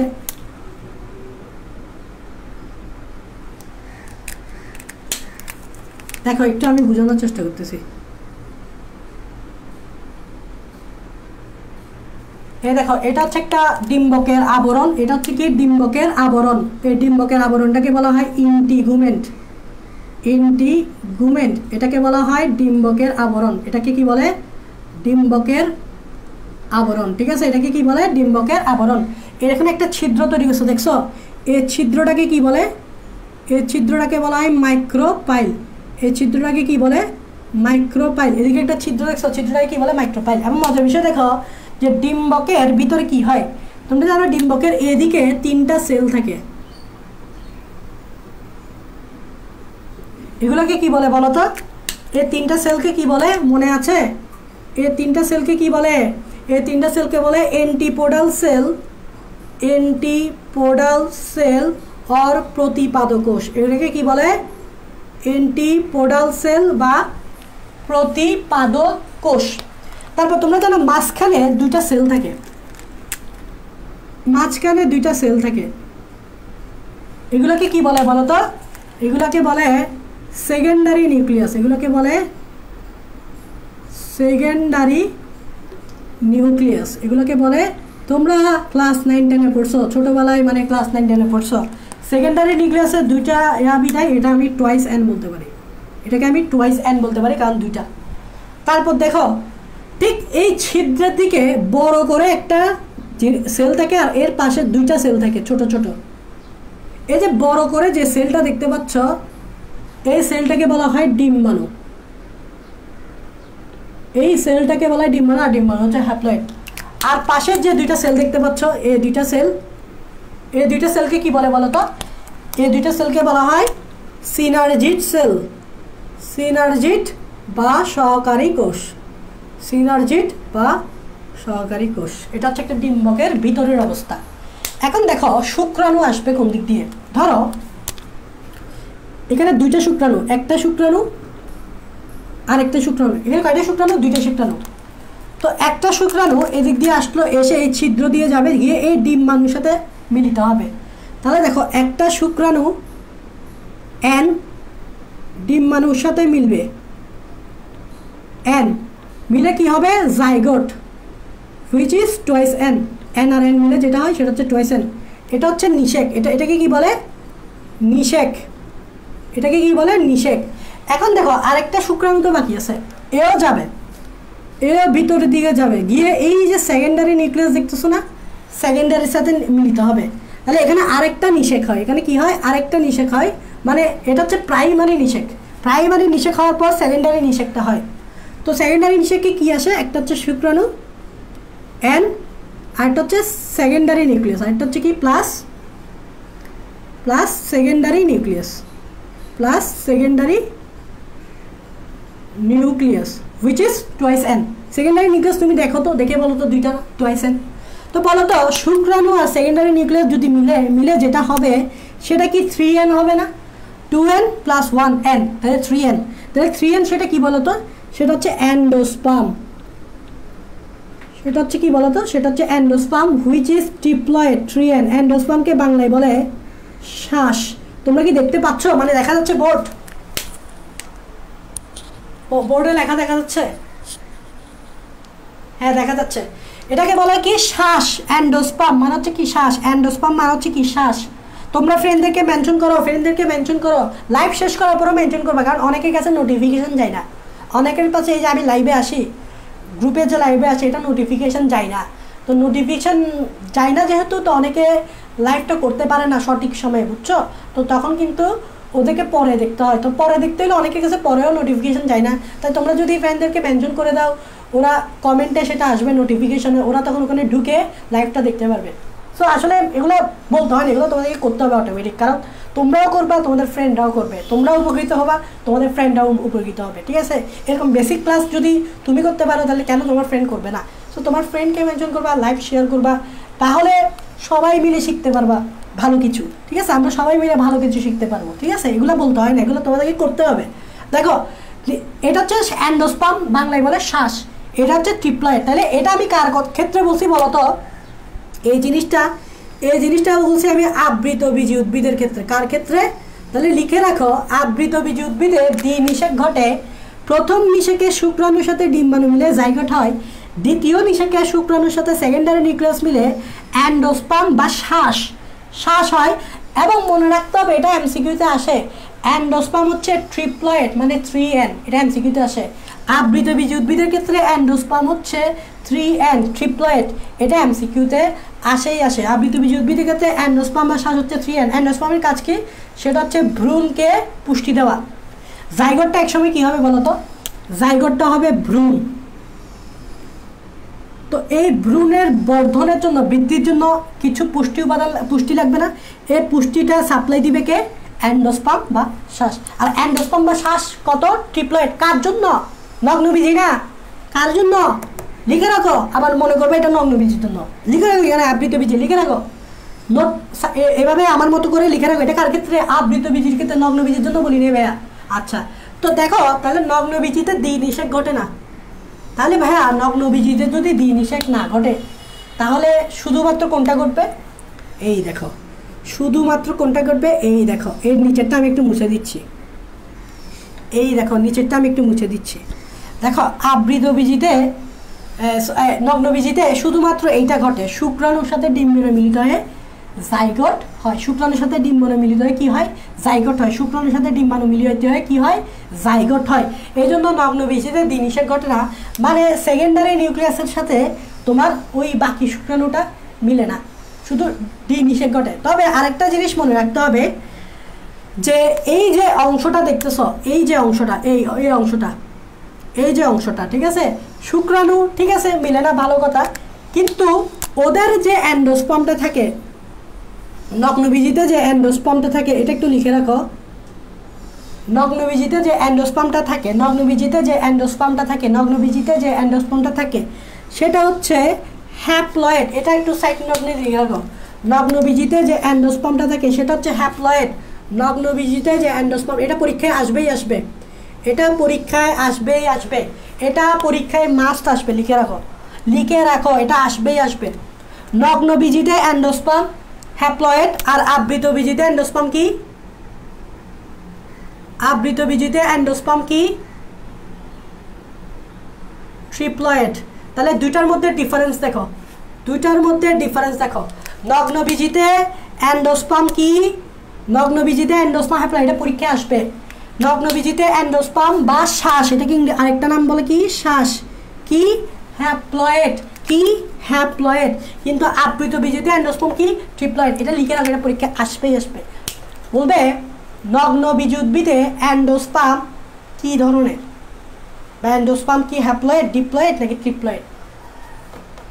হ্যাপ্লয়েড। আর আবৃতবীজিতে ট্রিপ্লয়েড। ডিফারেন্স বুঝো, এটাতে ট্রিপ্লয়েড, এটা হচ্ছে হ্যাপ্লয়েড। এটা পরীক্ষায় আসবে, এটা পরীক্ষায় আসবে। তো আশা করি তোমাদেরকে আমি বুঝাইতে পারছি। তাহলে নগ্নবীজিতে দ্বিনিষেক ঘটে না, তাই অ্যান্ডোস্পার্ম বা শ্বাস হ্যাপ্লয়েড। যদি আবৃতবীজি উদ্ভিদ হইতো তাহলে ট্রিপ্লয়েড হইতো, যদি আবৃতবীজি উদ্ভিদ না তাই হ্যাপ্লয়েড। এবং নিষেকের পূর্বে ঘটে, এবং নিষেকের পূর্বে ঘটে মানে শুক্রাণু এবং ডিম্বাণু মিলন হওয়ার আগেই অ্যান্ডোস্পার্ম তৈরি হয়ে যায়। মানে নিষেকের পূর্বে মানে কি বোঝাতে যাচ্ছে? নর্মালি তো আমরা দেখি শুক্রাণু আর ডিম্বাণু আবৃতবীজি উদ্ভিদে আগে মিলে, এই ক্ষেত্রে শুক্রাণু আর ডিম্বাণু আগে মিলবে না, আগে অ্যান্ডোস্পার্মটা হ্যাপ্লয়েড হয়ে যাবে, তারপর শুক্রাণু আর ডিম্বাণু মিলে জাইগোট তৈরি করবে। তাই এটাকে বোঝাতে যাচ্ছে নিষেকের পূর্বে হয়। নিষেকের পূর্বে মানে শুক্রাণু আর ডিম্বাণু মিলন হওয়ার আগেই এই অ্যান্ডোস্পার্মটা তৈরি হয়ে যাবে, আর অ্যান্ডোস্পার্মটা হচ্ছে হ্যাপ্লয়েড। অ্যান্ডোস্পার্মটা কি? হ্যাপ্লয়েড। এটা পরীক্ষায় আসবে না, আসলে তুমি কি ট্রিপ্লয়েড লিখে দিবা? ম্যাক্সিমাম শিক্ষার্থী ট্রিপ্লয়েড দেখাবে, কারণ তারা যে একটা জিনিসই পড়ছে আবৃতবীজি হচ্ছে ট্রিপ্লয়েড, কিন্তু এটা তো আবৃতবীজি, এটা হচ্ছে নগ্নবীজ উদ্ভিদ। এবং দেখো দ্বিনিষেক ঘটনা তো ভালো কথা, এটা একটা এক্সেপশন আছে। এক্সেপশনটা কি বলো তো? এক্সেপশনটা কি মনে আছে? এটার একটা এক্সেপশন আছে। এক্সেপশনটা কি মনে আছে? সেটা হচ্ছে নিটোফাইটা। একটু আগে আমরা নিটোফাইটা বলছিলাম, এবং তোমরা জানো নিটোফাইটাতে আমি বলছি এদের বৈশিষ্ট্য নগ্নবীজির সাথে মিলে না, এদের বৈশিষ্ট্য আবৃতবীজির সাথে মিলে। তাই এক্সেপশন যেটা সেটা হচ্ছে ইফেড্রা। ইফেড্রা নামক নগ্নবীজিতে, ইফেড্রা নামক নগ্নবীজিতে দ্বিনিষেক না ঘটে, দ্বিনিষেক ঘটে। এক্সেপশন দেখো, নর্মালি আমি বলছি দ্বিনিষেক ঘটে না, কিন্তু ইফেড্রা নামক নগ্নবীজিতে দ্বিনিষেক ঘটে, এটা এক্সেপশন। এক্সেপশন মানে এটা নগ্নবীজির বৈশিষ্ট্য মানতেছে না। আমরা এটা এই জিনিসটা কোথায় পড়ছি বলতো? নিটোফাইটাতে পড়ছি। নিটোফাইটা পড়ছি না যে এদের নগ্নবীজির সাথে মিলে না, এদের বৈশিষ্ট্য আবৃতবীজি উদ্ভিদের সাথে মিলে। তাই এদের বৈশিষ্ট্য যেহেতু নগ্নবীজি উদ্ভিদের সাথে না মিলে, আবৃতবীজি উদ্ভিদের সাথে মিলে, তাই এদের দ্বিনিষেক ঘটে। এটা পরীক্ষায় আসলে ধরতে হবে যেটা একটা এক্সেপশন। এক্সেপশন কারা? নিটোফাইটার আন্ডারে যতগুলো স্পিসিস আছে সবাই এক্সেপশন। নিটোফাইটার আন্ডারে যতগুলো স্পিসিস আছে সবাই এক্সেপশন, মানে এরা নগ্নবীজির সাথে মতো না হয়ে আবৃতবীজির মতো হয়ে যায়। দেখো আবৃতবীজির মধ্যে দ্বিনিষেক করতেছে, সে এটা মনে রাখবে। এক্সেপশন কারা? এক্সেপশন নিটোফাইটার আন্ডারে। এটা পরীক্ষায় আসলে যাতে ধরতে জানতে হবে। এগুলো এক একটা লাইন না, এগুলো এক একটা এমসিকিউ। ওকে ওকে, বহুত কাহিনী করলাম। এবার দেখো জাইলেমের ভাই নাই, নগ্নবীজি উদ্ভিদের জাইলেমের ভাই নাই, ফ্লোয়েমের সঙ্গী নাই। জাইলেমের ভাই নাই, ফ্লোয়েমের কি নাই? সঙ্গী নাই। ওই যে গত ক্লাসে লিখে দিছি। ভাই দিয়ে কি বুঝেছিলাম বলো তো? ভাই দিয়ে হচ্ছে এদের বেসেল কোষ নাই। কি নাই? বেসেল কোষ নাই। সঙ্গী দিয়ে কি বুঝাচ্ছিলাম? সঙ্গী দিয়ে হচ্ছে এদের সঙ্গী কোষ নাই। তোমরা জানো নর্মালি জাইলেম টিস্যুতে 4 ধরনের সেল আছে: vessel, tracheid, xylem parenchyma, xylem fibre. তার মধ্যে এই ভ্যাসেল কোষটা নগ্নবীজ উদ্ভিদে তুমি পাবে না। তেমনি ফ্লোয়েমেও 4 ধরনের সেল আছে, তার মধ্যে এই সঙ্গী কোষটা তুমি পাবে না। এটা কোথায় পাবে না? নগ্নবীজিতে। আমরা পড়তেছি কার বৈশিষ্ট্য? আমরা পড়তেছি নগ্নবীজির বৈশিষ্ট্য। সো এগুলো কোথায় পাবে না? গত ক্লাসে লিখে দিয়েছি নগ্নবীজিতে। কিন্তু এখানেও একটা এক্সেপশন আছে। কেন এক্সেপশন আছে? কারণ আমরা পড়ছি একটা বিভাগ আছে যেটা হচ্ছে নিটোফাইটা। নিটোফাইটার আন্ডারে যে সকল প্রজাতিগুলো আছে তারা আবৃতবীজি উদ্ভিদের সাথে মিলে। কিন্তু ভাই আমরা জানি যে আবৃতবীজি উদ্ভিদের তো বেসেল কোষ আছে, সঙ্গী কোষ আছে। তাহলে এই যে নিটোফাইটার আন্ডারে যে নগ্নবীজি উদ্ভিদগুলো আছে, তাহলে সেগুলোতেও কি ভাই বেসেল কোষ থাকবে না? সঙ্গী কোষও থাকবে না? থাকবে। কারণ এরা হচ্ছে এক্সেপশন, কারণ এরা নগ্নবীজির সাথে না মিলে আবৃতবীজির সাথে মিলে যায়। তাই এক্সেপশন লিখো নিটাম। এক্সেপশন হচ্ছে কি? নিটাম নামক নগ্নবীজি উদ্ভিদ। নিটাম নামক নগ্নবীজি উদ্ভিদে ব্যাসেল এবং সঙ্গী কোষ দুইটাই থাকে, মানে ওদের ভাই আছে সঙ্গী আছে, দুইটাই আছে, সঙ্গী কোষ আছে, এটা লিখে রাখো। এটা হচ্ছে এক্সেপশন। যদি পরীক্ষায় যদি প্রশ্ন ওরকম হয় তাহলে বুঝতে হবে নিটামের ক্ষেত্রে কিন্তু ব্যাসেল এবং সঙ্গী কোষ আছে, কিন্তু বাকি যে রোগনিরোধী উদ্ভিদগুলো আছে তার ক্ষেত্রে এগুলো নেই। সো এক্সেপশন মনে রাখতে হবে। এগুলো কেন লিখে দিচ্ছি ভাইয়া? এমসিকিউতে আসবে, মেডিকেলে আসবে, অ্যাডমিশনে আসবে, জাহাঙ্গীরনগর বিশ্ববিদ্যালয়ের ডি ইউনিটে আসবে, ঢাকা বিশ্ববিদ্যালয়ের এ ইউনিটে আসবে, বায়োলজিক্যাল ডিপার্টমেন্টগুলোতে আসবে, তাই এগুলো লিখে দিচ্ছি। তোমরা এভাবে লিখবা এবং প্র্যাকটিস করবা, যাতে তুমি এমনভাবে পড়বা যে এখান থেকে যদি প্রশ্ন করে আমি পারবো কিনা। তুমি নিজেকে প্রশ্ন করবা যে ভাইয়া এখান থেকে যদি আমাকে প্রশ্ন করেন বা করে তাহলে আমি এটার আনসার দিতে পারবো কিনা, এমসিকিউতে বা সিকিউতে। নিজেকে প্রশ্ন করবা বা নিজে প্রশ্ন করবা, নিজে প্রশ্ন করে নিজে উত্তর দিবা। আর নিজে প্রশ্ন করে যখন নিজে উত্তর দিবা না, তখন এই জিনিসটা মেমোরিতে অনেক দিন থাকে। তখন তুমি পরীক্ষার হলে তোমার মাথায় একটা বাড়ি দিবে যে তুমি তো এটা প্র্যাকটিস করছিলা। তো প্র্যাকটিস করার কারণে এই জিনিসটা তোমাকে বাড়ি দিবে, তখন পরীক্ষার হলে তুমি ভুল হওয়ার সম্ভাবনা খুবই কম থাকবে। নিজে প্রশ্ন করবা, নিজে উত্তর দিবা। এখান থেকে একটা প্রশ্ন তৈরি করবা, নিজে উত্তর দিবা। এখান থেকে একটা প্রশ্ন তৈরি করবা, নিজে উত্তর দিবা। তাইলেই দেখবা এই জিনিসগুলো যখন তুমি নিজে করবা, তখন পরীক্ষার হলে যখন এখান থেকে দিবে সেটা ভুল হওয়ার সম্ভাবনা 10%, মানে 90% সঠিক হবে তোমার। 90%ই তুমি সেক্ষেত্রে এগিয়ে যাবা রাইট আনসার দেওয়ার। 10% হয়তো এদিক সেদিক হবে। আচ্ছা, এটাই হচ্ছে কথা, এগুলো একটু মাথায় রাখবা, ঠিক আছে? ওকে ওকে, এবার দেখো এইবার দেখো সেটা হচ্ছে গুরুত্বপূর্ণ একটা কথা, সেটা হচ্ছে আর্কিগোনিয়া সৃষ্টি হয়। এখন জিজ্ঞেস করবে ভাই আর্কিগোনিয়া কি রে ভাই, এখন জিজ্ঞেস করবা আর্কিগোনিয়া কি? আর্কিগোনিয়া সৃষ্টি হয়, কি সৃষ্টি হয়? আর্কিগোনিয়া সৃষ্টি হয়।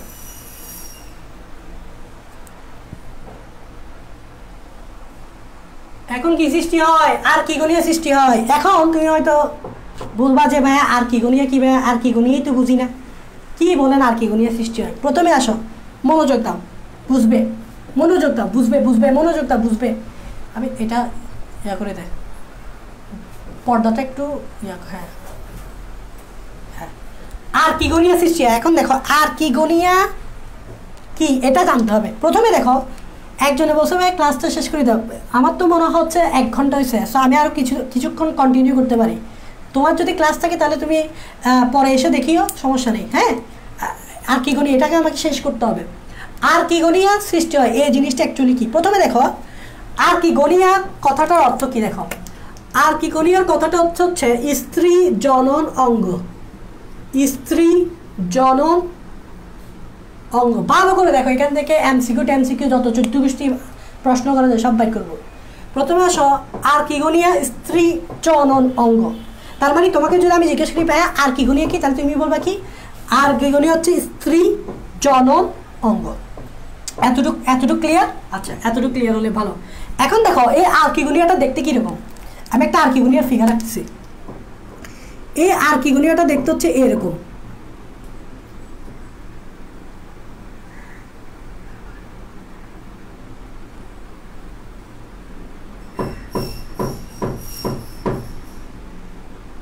এই আর্কিগোনিয়াটা হচ্ছে দেখতে এরকম, দেখছো? এবং এটা দেখতে অনেকটা কীরকম, এটা হচ্ছে একটা আর্কিগোনিয়ার ফিগার। এটা কিসের ফিগার? আর্কিগোনিয়ার ফিগার। আর্কিগোনিয়া মানে কি ভাইয়া? স্ত্রী জনন অঙ্গ। এবং এটা শেপটা তাহলে দেখতে কীরকম? নাশপতি আকৃতির বা ফ্লাক্স আকৃতি। তোমরা চায়ের ফ্লাক্স দেখো না, তো এটা দেখতে অনেকটা এরকম। এই শেপটা দেখতে কীরকম? নাশপতি আকৃতির এবং ফ্লাক্স আকৃতি, এবং এটা কি বলে? আর্কিগোনিয়া। এবং এটা হচ্ছে কি? স্ত্রী জননাঙ্গ। যেহেতু এটা স্ত্রী জননাঙ্গ, স্ত্রী জননাঙ্গের কাজ কি? ডিম্বাণু তৈরি করা। তাই এটার ভিতরে একটা বড় সড়ো ডিম্বাণু থাকবে। এই দেখো, এটার ভিতরে একটা বড় সড়ো ডিম্বাণু থাকবে। এটা হচ্ছে কি? ডিম্বাণু। এটা হচ্ছে কি?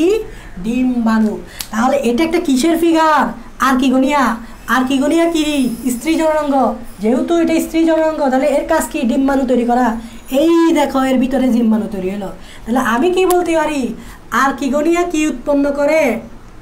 আর্কিগোনিয়া কি উৎপন্ন করে? আর্কিগোনিয়া ডিম্বাণু উৎপন্ন করে। আর আর্কিগোনিয়া কি স্ত্রী জননাঙ্গ, এই যে এটা। এবং আর্কিগোনিয়া তো বুঝলাম ডিম্বাণু তৈরি করে, আবার আর্কিগোনিয়াকে কেউ একজন তৈরি করে, সেটা কে? এই দেখো। আবার আর্কিগোনিয়াকে কে তৈরি করে? আর্কিগোনিয়াকে কে তৈরি করে? আর্কিগোনিয়াকে তৈরি করে স্ত্রী রেণু, বা বাংলা ইংরেজিতে বলি মেগাস্পোর। এখন তো নিশ্চয়ই তোমাকে বুঝাতে হবে না স্ত্রী রেণু মেগাস্পোর কি, প্রথম দিকে বুঝাই দিছি। তার মানে এই উৎপন্ন করে আর্কিগোনিয়া। তাহলে এটা বুঝছো, দেখো স্ত্রী রেণু বা মেগাস্পোর উৎপন্ন করে আর্কিগোনিয়া, আর্কিগোনিয়া উৎপন্ন করে ডিম্বাণু। এই যে অ্যারো চিহ্ন দিয়ে বুঝতে হবে, এটা উৎপন্ন করে অ্যারো চিহ্ন, এটা উৎপন্ন করে আর্কিগোনিয়া, এবং আর্কিগোনিয়া উৎপন্ন করে ডিম্বাণু। এই যে আর্কিগোনিয়া যে ডিম্বাণুটা তৈরি করলো, এটা আমি দেখাইলাম, এটাই হচ্ছে আর্কিগোনিয়া। দেখছো বইয়ে শুধু লিখছে আর্কিগোনিয়া সৃষ্টি হয়, তো আর্কিগোনিয়া সৃষ্টি হয় বলতে যাবে না, বুঝতে হবে আর্কিগোনিয়াটা কি। এটাই হচ্ছে আর্কিগোনিয়া। এখন দেখো মনে রাখবা সবসময়, কোনো একটা উদ্ভিদে আর্কিগোনিয়া থাকা মানে হচ্ছে এটা অনুন্নত বৈশিষ্ট্য। কোনো একটা উদ্ভিদে আর্কিগোনিয়া থাকা মানে হচ্ছে এটা একটা অনুন্নত বৈশিষ্ট্য। অনুন্নত বৈশিষ্ট্য কেন বলছি ভাইয়া? কারণ নর্মালি যে সকল উদ্ভিদগুলো আপডেটেড, মানে মডার্ন উদ্ভিদ বা বলতে পারো উন্নত উদ্ভিদ, এই সকল উদ্ভিদে এই আর্কিগোনিয়াটা থাকতে হয় না, তাদের আরও বেটার সিস্টেম আছে। তাই এই আর্কিগোনিয়া থাকাটা আমরা সবসময় বলবো অনুন্নত, কারণ যেগুলো উন্নত উদ্ভিদ তাদেরকে আরও বেটার সিস্টেম আছে, এই আর্কিগোনিয়া থাকতে হয় না। তো এই জন্য আর্কিগোনিয়া সৃষ্টি হওয়া বা স্ত্রী জননাঙ্গ এটা সৃষ্টি হবে না অনুন্নত বৈশিষ্ট্য। তো অনুন্নত বৈশিষ্ট্য হওয়ায় তোমাকে একটা জিনিস মনে রাখতে হবে, তুমি আর্কিগোনিয়া কোথায় কোথায় পাবা, তুমি আর্কিগোনিয়া কোথায় কোথায় পাবা, তুমি আর্কিগোনিয়া কোথায় কোথায় পাবা। একটা জিনিস তোমাকে মনে রাখতে হবে, তুমি আর্কিগোনিয়া কোথায় কোথায় পাবা। এখানে সাইড নোট দিয়ে লিখে রাখো, পরীক্ষায় আসবে। তুমি আর্কিগোনিয়া কোথায় কোথায় পাবা, তুমি আর্কিগোনিয়া পাবা বায়োফাইটাতে, তুমি আর্কিগোনিয়া পাবা বায়োফাইটা। এখন তোমরা যদি জিজ্ঞেস করো বায়োফাইটা কি, চ্যাপ্টার 6 এই চ্যাপ্টারের আগে দুইটা উদ্ভিদ নিয়ে আলোচনা করছে, একটা হচ্ছে বায়োফাইটা আর একটা হচ্ছে টেরিডোফাইটা। একটা হচ্ছে বায়োফাইটা আর একটা হচ্ছে টেরিডোফাইটা। দেখো আমার ক্লাসের শেষ পর্যন্ত থাকার চেষ্টা করবো, এখানে অনেক কিছু জানতে পারবা। একটা হচ্ছে ব্রায়োফাইটা, একটা হচ্ছে টেরিডোফাইটা। একটা হচ্ছে ব্রায়োফাইটা, এগুলো কি, যারা চ্যাপ্টার 6 পড়ার সমস্যা নাই, আমি ইনশাল্লাহ যদি তোমরা ভালো রেসপন্স করো আমি এগুলো শেষ করে দিব, সমস্যা নেই। আমি আর অনেক চ্যাপ্টার শেষ করাবো যদি তোমাদের রেসপন্স ভালো থাকে, ঠিক আছে? রেসপন্স ভালো না থাকলে তো আর শিখে পরে লাভ নেই। ব্রায়োফাইটা, টেরিডোফাইটা, এটাকে বাংলায় বলে মসবর্গীয় উদ্ভিদ, এটাকে বলে ফার্নবর্গীয় উদ্ভিদ। এই চ্যাপ্টারে আগে আছে, যেহেতু এই চ্যাপ্টারের আগে আছে তার মানে এগুলো হচ্ছে অনুন্নত। মনে রাখবা তোমাদের বইটা এমনভাবে চ্যাপ্টারটা সাজানো হয়েছে, সেটা হচ্ছে অনুন্নত থেকে উন্নত দিকে গেছে। আগের উদ্ভিদ যেগুলো আছে এগুলো অনুন্নত, তাই এগুলো আগে পরে ফেলছে। এখন নগ্নবীজি উদ্ভিদটা ওদের চেয়ে একটু উন্নত, ঠিক আছে? সো অনুন্নত উদ্ভিদ, এগুলো হচ্ছে অনুন্নত উদ্ভিদ। তো এগুলোতে কিন্তু তুমি আর্কিগোনিয়া পাবা। ঠিক সেমভাবে এই দুইটার পাশাপাশি লিখে রাখো, এটা হচ্ছে কি মসবর্গীয় উদ্ভিদ, এখানে থাকে ফার্নবর্গীয় উদ্ভিদ। তারপর নগ্নবীজি উদ্ভিদ, এই যে আমরা যে নগ্নবীজি উদ্ভিদও আর্কিগোনিয়া থাকে। তাহলে লিখে রাখো আর্কিগোনিয়া তুমি কোথায় কোথায় সৃষ্টি হয়, বায়োফাইটা, টেরিডোফাইটা, নগ্নবীজি। এমসিকিউতে আসবে কোথায় কোথায় সৃষ্টি হয়, বায়োফাইটা, টেরিডোফাইটা, নগ্নবীজি। লিখে রাখো, নোট করো। কারা কারা লিখে না আমি জানি না, যারা লিখে না তারা হচ্ছে বেকুব, তারা হচ্ছে কি বতে বেকুব।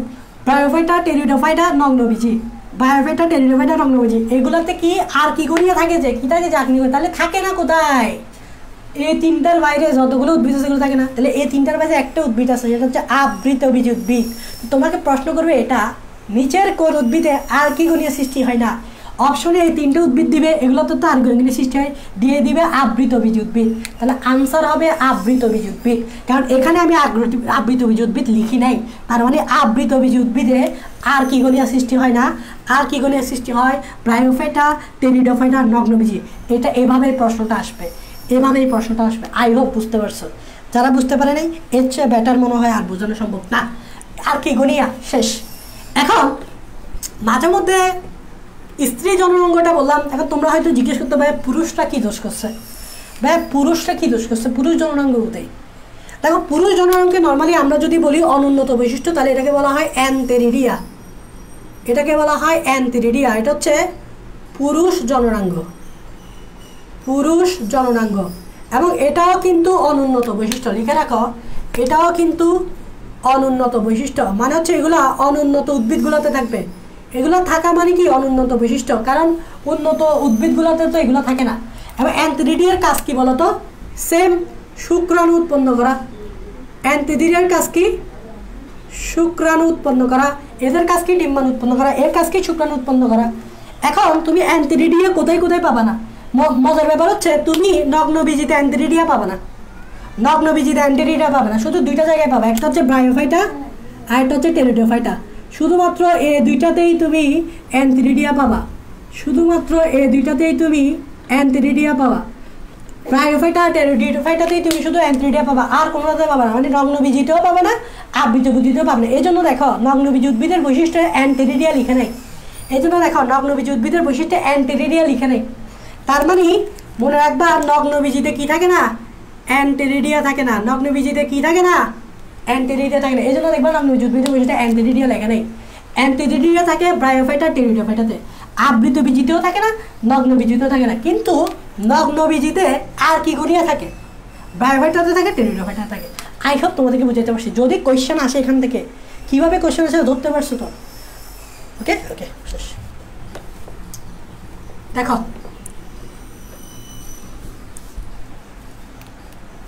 তারপর এদের জীবনচক্র হ্যাটেরোমরফিক। এই কথাটা ওয়ার্ড বুঝতে হবে, এদের জীবনচক্র হ্যাটেরোমরফিক।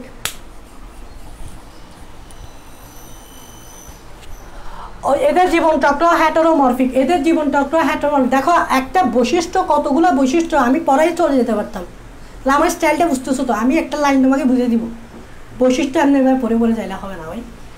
এটা তো তোমার না যে তোমাকে মুখস্থ করে যেতে হবে এমন তো কিছু না, এটা তোমাকে বুঝতে হবে। সো জীবনচক্র হ্যাটেরোমরফিক, এই জিনিসটা বুঝো। জীবনচক্র বুঝো তো, তার লাইফ সাইকেলটা। হেটেরোমরফিক মানে কি দেখো, হেটেরোমরফিক মানে হচ্ছে, হেটেরো মানে হচ্ছে ভিন্ন, মরফিক মানে হচ্ছে জীবনচক্র, যেটাই বলো। এদের দশা, মরফিক মানে হচ্ছে দশা, হেটেরো মানে হচ্ছে ডিফারেন্ট দশা। হেটেরো মানে হচ্ছে ডিফারেন্ট ভিন্ন, আর মরফিক মানে হচ্ছে দশা। এদের ডিফারেন্ট দশা আছে। কয়টা দশা? একটা হচ্ছে স্পোরোফাইটিক দশা, একটা হচ্ছে স্পোরোফাইটিক দশা, আরেকটা হচ্ছে গ্যামিটোফাইটিক দশা, আরেকটা হচ্ছে গ্যামিটোফাইটিক দশা। এবং মনে রাখবা তার মানে এদের জীবনচক্রে দুই ধরনের দশা থাকে। যেহেতু দুই ধরনের না, ভিন্ন ধরনের দশা থাকে। যেহেতু দুইটা ভিন্ন ধরনের দশা থাকে তাই বলতেছি হেটেরোমরফিক। মরফিক মানে দশা, লিখো, মরফিক মানে দশা, হেটেরো মানে ভিন্ন দশা থাকে। তাহলে দেখো তো, স্পোরোফাইটিক দশা একটা, ভিন্ন দশা। এবং দেখো গ্যামিটোফাইটিক দশা হচ্ছে হ্যাপ্লয়েড, স্পোরোফাইটিক দশা হচ্ছে ডিপ্লয়েড। স্পোরোফাইটিক দশা হচ্ছে ডিপ্লয়েড, গ্যামিটোফাইটিক দশা হচ্ছে হ্যাপ্লয়েড। স্পোরোফাইটিক দশা হচ্ছে ডিপ্লয়েড, গ্যামিটোফাইটিক দশা হচ্ছে হ্যাপ্লয়েড। এখন তোমরা জিজ্ঞেস করবে ভাইয়া তাহলে আমরা যে নগ্নবীজি উদ্ভিদগুলোকে দেখি এগুলো কোন দশা তাইলে, বা নগ্নবীজি উদ্ভিদ কি ডিপ্লয়েড নাকি হ্যাপ্লয়েড? দেখো তোমরা যে নগ্নবীজি উদ্ভিদগুলোকে দেখো এগুলো হচ্ছে এই স্পোরোফাইটিক দশা।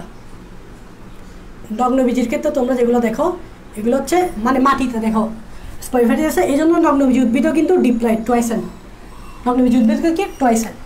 এখন এটা কখন গ্যামিটোফাইটিক দশা প্রাপ্ত হবে, নগ্নবীজি উদ্ভিদটা কখন গ্যামিটোফাইটিক দশা প্রাপ্ত হবে, সেটার জন্য একটা সাইকেল তুমি লিখতে পারো। দেখো প্রথমে একটা দশা হচ্ছে এই যে একটা নগ্নবীজি উদ্ভিদ কোন দশা থেকে, স্পোরোফাইটিক দশা, তাহলে এটা হচ্ছে টুয়াইস এন। এখন দেখো স্পোরোফাইটিক দশা, এটার নাম স্পোরোফাইট কেন? কারণ এটা স্পোর তৈরি করে। কি তৈরি করে? স্পোর, তাই এটাকে বলা হয় স্পোরোফাইট।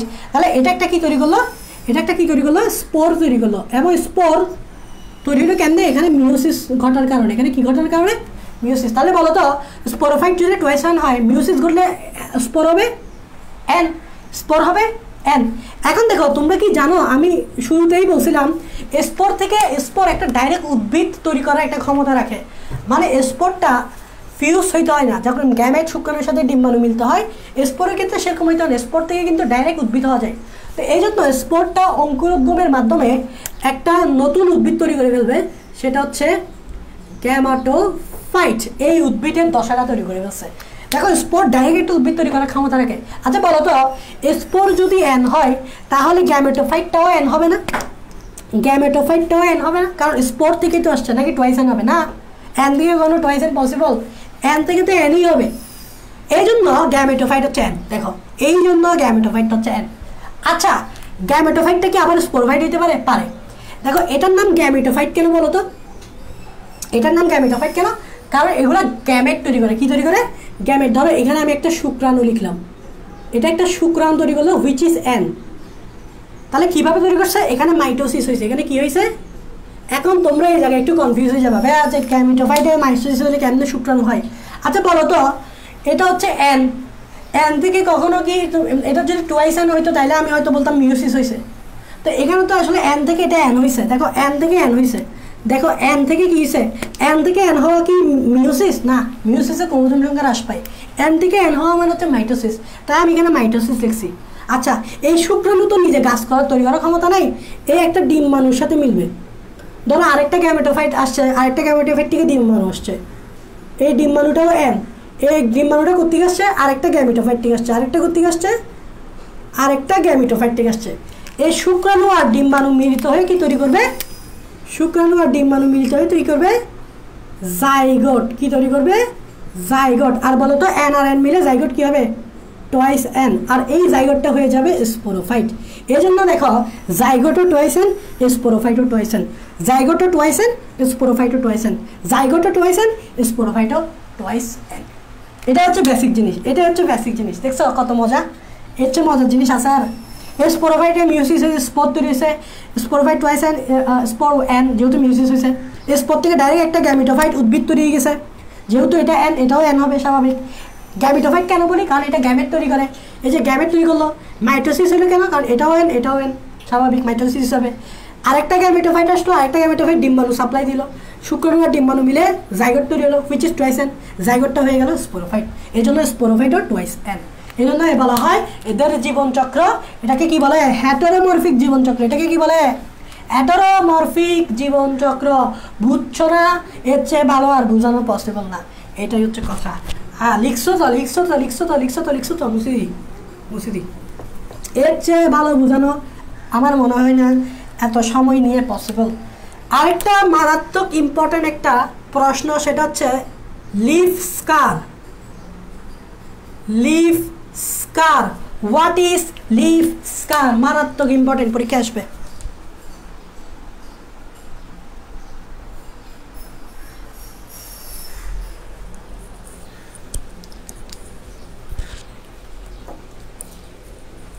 দেখো আরেকটা ইম্পর্টেন্ট, সেটা হচ্ছে লিফ স্কার, মারাত্মক ইম্পর্টেন্ট। কি? লিফ স্কার। একটু আগে বলছিলেন নগ্নবীজি জাস্ট এন। আচ্ছা আমি বুঝি নাই তোমার প্রশ্ন। নগ্নবীজি এন মানে? নগ্নবীজি এন মানে কি? নগ্নবীজিতে স্পোরোফাইট মানে টুয়াইস এন। নগ্নবীজির একটা দশা আছে যেটা হচ্ছে গ্যামিটোফাইট, যেটা হচ্ছে এন, তবে গ্যামিটোফাইট বেশিক্ষণ থাকে না। ও নর্মালি নগ্নবীজি কিন্তু টুয়াইস এন। স্পোরোফাইট, নগ্নবীজিকে বলা হয় স্পোরোফাইট, গ্যামিটোফাইট বলে না দেখবা। কিন্তু তার একটা দশা থাকে, সেটা হচ্ছে খুব শর্ট টাইমের জন্য, সেটা হচ্ছে গ্যামিটোফাইট। শর্ট টাইমের জন্য সেটা হচ্ছে গ্যামিটোফাইট, ঠিক আছে? নর্মালি নগ্নবীজি হচ্ছে স্পোরোফাইট। কারণ আমি ডেফিনেশনে স্পোরোফাইট লিখে দিছি, তো স্পোরোফাইট মানে টুয়াইস এন, নট এন। নগ্নবীজি twice n, not n. Leaf scar কি? তোমরা হয়তো এখন জিজ্ঞেস করবা ভাইয়া লিফ স্কার কি? দেখো আমি ডেফিনেশন লিখে দিচ্ছি। আগে বলো স্কার অর্থ কি? স্কার অর্থ দাগ, আর লিফ মানে হচ্ছে পাতা। তাহলে লিফ স্কার বলতে পাতার কোনো দাগই বোঝাচ্ছে। লিফ স্কার বলতে পাতার কোনো দাগই বোঝাচ্ছে। তো তাও এটার একটু ডেফিনেশন পরীক্ষায় আসবে, আমি লিখে দিচ্ছি। দেখো নগ্নবীজি উদ্ভিদের, লিখো আমার সাথে সাথে, নগ্নবীজি উদ্ভিদের কাণ্ড থেকে পাতা ঝরে যাওয়ার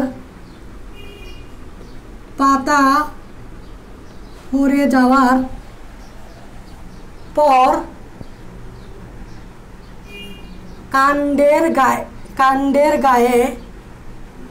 কাণ্ডের গায়ে পত্রমূলের রেখে যাওয়া স্থায়ী চিহ্নকে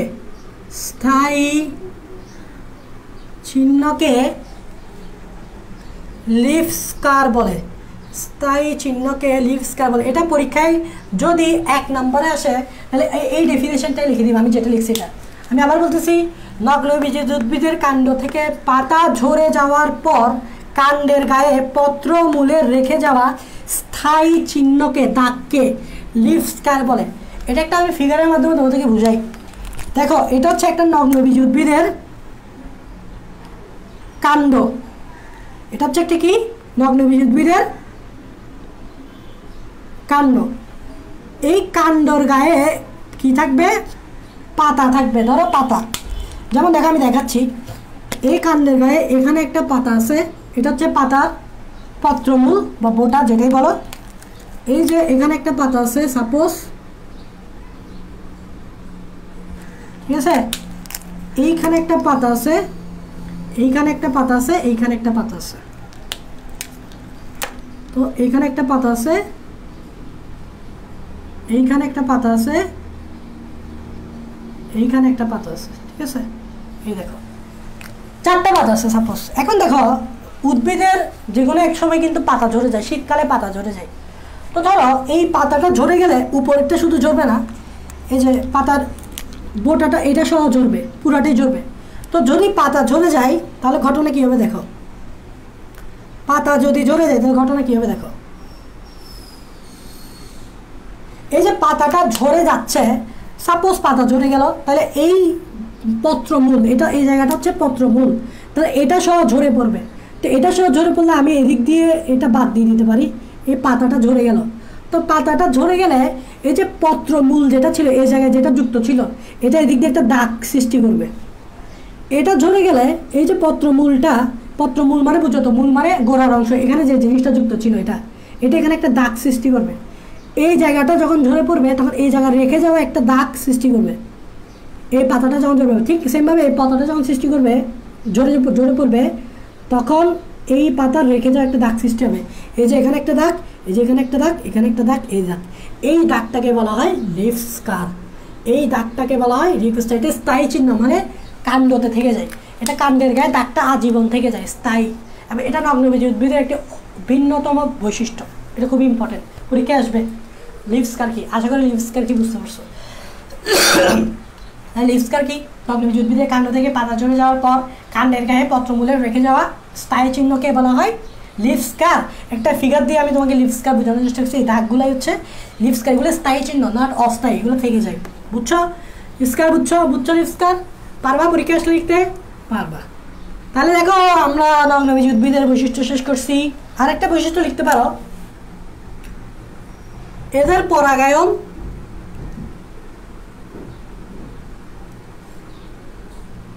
বায়ু দ্বারা হয়, বায়ু বা বাতাসের মাধ্যমে হয়, এটা একটু জেনে রাখো। এদের পরাগায়ন, নগ্নবীজ উদ্ভিদের পরাগায়ন বায়ু বা বাতাসের মাধ্যমে হয়, এগুলো এমসিকিউতে দিতে পারে, তাই এটা একটু জেনে রাখো। তোমরা জানো যে পরাগায়নের কিছু টাইপস আছে, বায়ু পরাগী পরাগায়ন, প্রাণী পরাগী পরাগায়ন, প্রাণীর মাধ্যমে পরাগায়ন হয়, বায়ুর মাধ্যমে। তো এদের ক্ষেত্রে বায়ুর মাধ্যমে হয়, সো এদের পরাগায়ন হচ্ছে বায়ু পরাগায়ন, ঠিক আছে। সো বায়ুর মাধ্যমে। ওকে ওকে, তাহলে নগ্নবীজ উদ্ভিদের বৈশিষ্ট্য শেষ।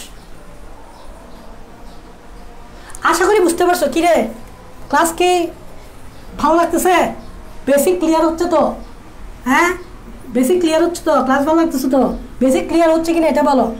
আমি কি শুধু বৈশিষ্ট্য পড়ে গেলে হয়তো এত কিছু জানতে পারতাম না। তো আমি আসলে বৈশিষ্ট্য পড়াইলে বুঝছো, এই বৈশিষ্ট্যগুলো বুঝে দিতে চাই। কারণ আসলে বায়োলজি জিনিসটা বুঝছো, অনেকে মনে করে যে মুখস্থের বিষয়, এখানে কোনো লজিক নাই, ফিজিক্সের মতো কোনো লজিক নাই, ম্যাথের মতো কোনো লজিক নাই, ঠিক আছে। তারপর আর কি হতে পারে, আর কোনো সাবজেক্ট, কেমিস্ট্রির মতো কোনো লজিক নাই, যদিও জানি না কেমিস্ট্রিতে কতটুকু লজিক আছে, সো লজিক নাই এরকম মনে করে। কিন্তু ভাই বায়োলজিতে লজিক দিয়ে পড়তে হবে, মানে তোমাকে বুঝে বুঝে পড়তে হবে। লজিক মানে কি? বুঝে বুঝে পড়তে হবে, ঠিক আছে। লজিক আছে, অনেক লজিক আছে, প্রচুর লজিক আছে। লজিক নাই যে এমন কোনো সাবজেক্ট নেই, লজিক আছে। সো মোট কথা হচ্ছে তুমি যদি বুঝে বুঝে পড়ো তাহলে জিনিসগুলো পড়তেও ভালো লাগবে, অনেকটা রিডিং পড়ার মতো মনে হবে না। তোমার যখন পড়বা মনে হবে যে না, এই জিনিসটা তো বোঝার জিনিসটা আমাকে বুঝতে হবে। এই যে যেতে জীবনচক্র হ্যাটারোমরফিক, এটা কি? এটা তো আমাকে বুঝতে হবে। হ্যাটারোমরফিক মানে কি? এটা তো আমাকে বুঝতে হবে।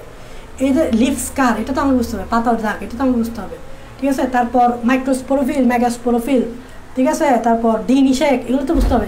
তুমি যদি একটা লাইন পড়ে যাও ডি নিষেক হলো, নিষেককে বুঝতে হবে, এটাই হচ্ছে কথা। এবং এখানে আমি যা পড়েছি না, কত কত এমসিকিউ হবে এখান থেকে, মানে তুমি ধারণা পাবো না। সো আমি বলছি এই জন্য প্রশ্ন করে করে পড়বা। এই পর্যন্ত আমি যা পড়েছি সব প্রশ্ন করে করে পড়বা। আজান দিচ্ছে, আমি জানি না, হয়তো 1.5 ঘন্টা হয়েছে। তো আমরা নেক্সট ক্লাসে বা এখন যেটা পড়াবো সেটা হচ্ছে সাইকাস। তোমরা দেখবা তোমাদের বইয়ে সাইকাস নিয়ে, সাইকাস একটা নগ্নবীজ উদ্ভিদ, সাইকাস নিয়ে আলোচনা করছে। এই সাইকাসটা আমাদের বাংলাদেশে পাওয়া যায়, এই সাইকাস নিয়ে আলোচনা করছে। আমি একটু আলোচনা করতেছি, আমাদের ক্লাস বেশিক্ষণ রাখতেছি না আমি। তো সাইকাস যে উদ্ভিদটা নিয়ে আলোচনা করছে, বাংলাদেশে প্রাকৃতিকভাবে কিছু সাইকাস উদ্ভিদ জন্মে। দেখো এখানে প্রাকৃতিক ওয়ার্ডটা একটু বোঝার চেষ্টা করো। প্রাকৃতিক মানে হচ্ছে, ধরো তুমি একটা আমের বোরা ফেলাই দিছো কোথায়, মাটিতে। আম খেয়ে আমের বোরাটা ফেলাই দিছো, এখন ওই আমের বোরা থেকে একটা গাছ হচ্ছে, এটা হচ্ছে প্রাকৃতিকভাবে। এখন প্রাকৃতিকভাবে না মানে কি, সেটা হচ্ছে তুমি বিদেশ থেকে একটা চারা আনছো, যেটা আমাদের বাংলাদেশে হয় না। ওই বিদেশ থেকে চারাটা নার্সারিতে রোপণ করছো, নার্সারিতে রোপণ করে এটাকে বড় করছো, এটা প্রাকৃতিকভাবে না।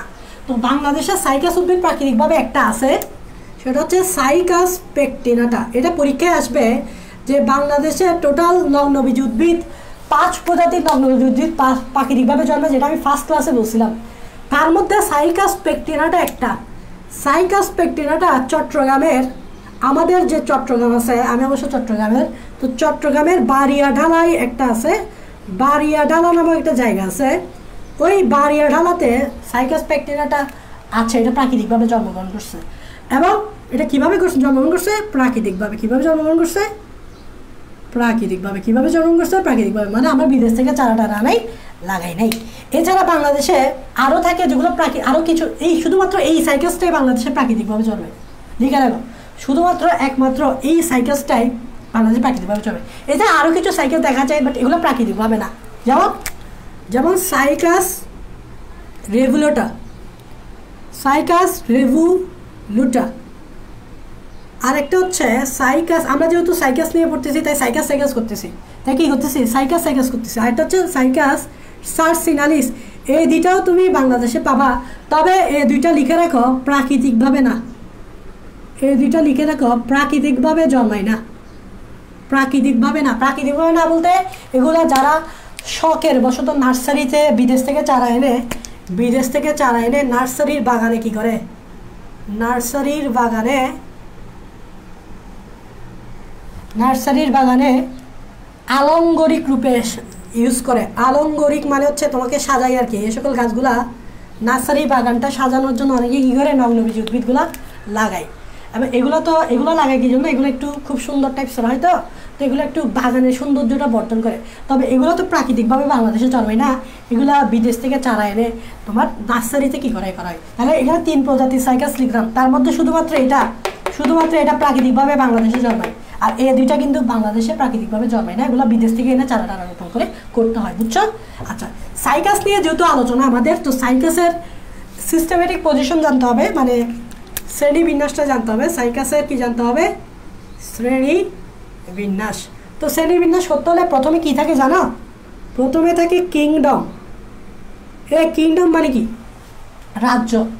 উদ্ভিদের রাজ্য উদ্ভিদই হবে, মানে প্ল্যান্টি। কিংডম কি হবে?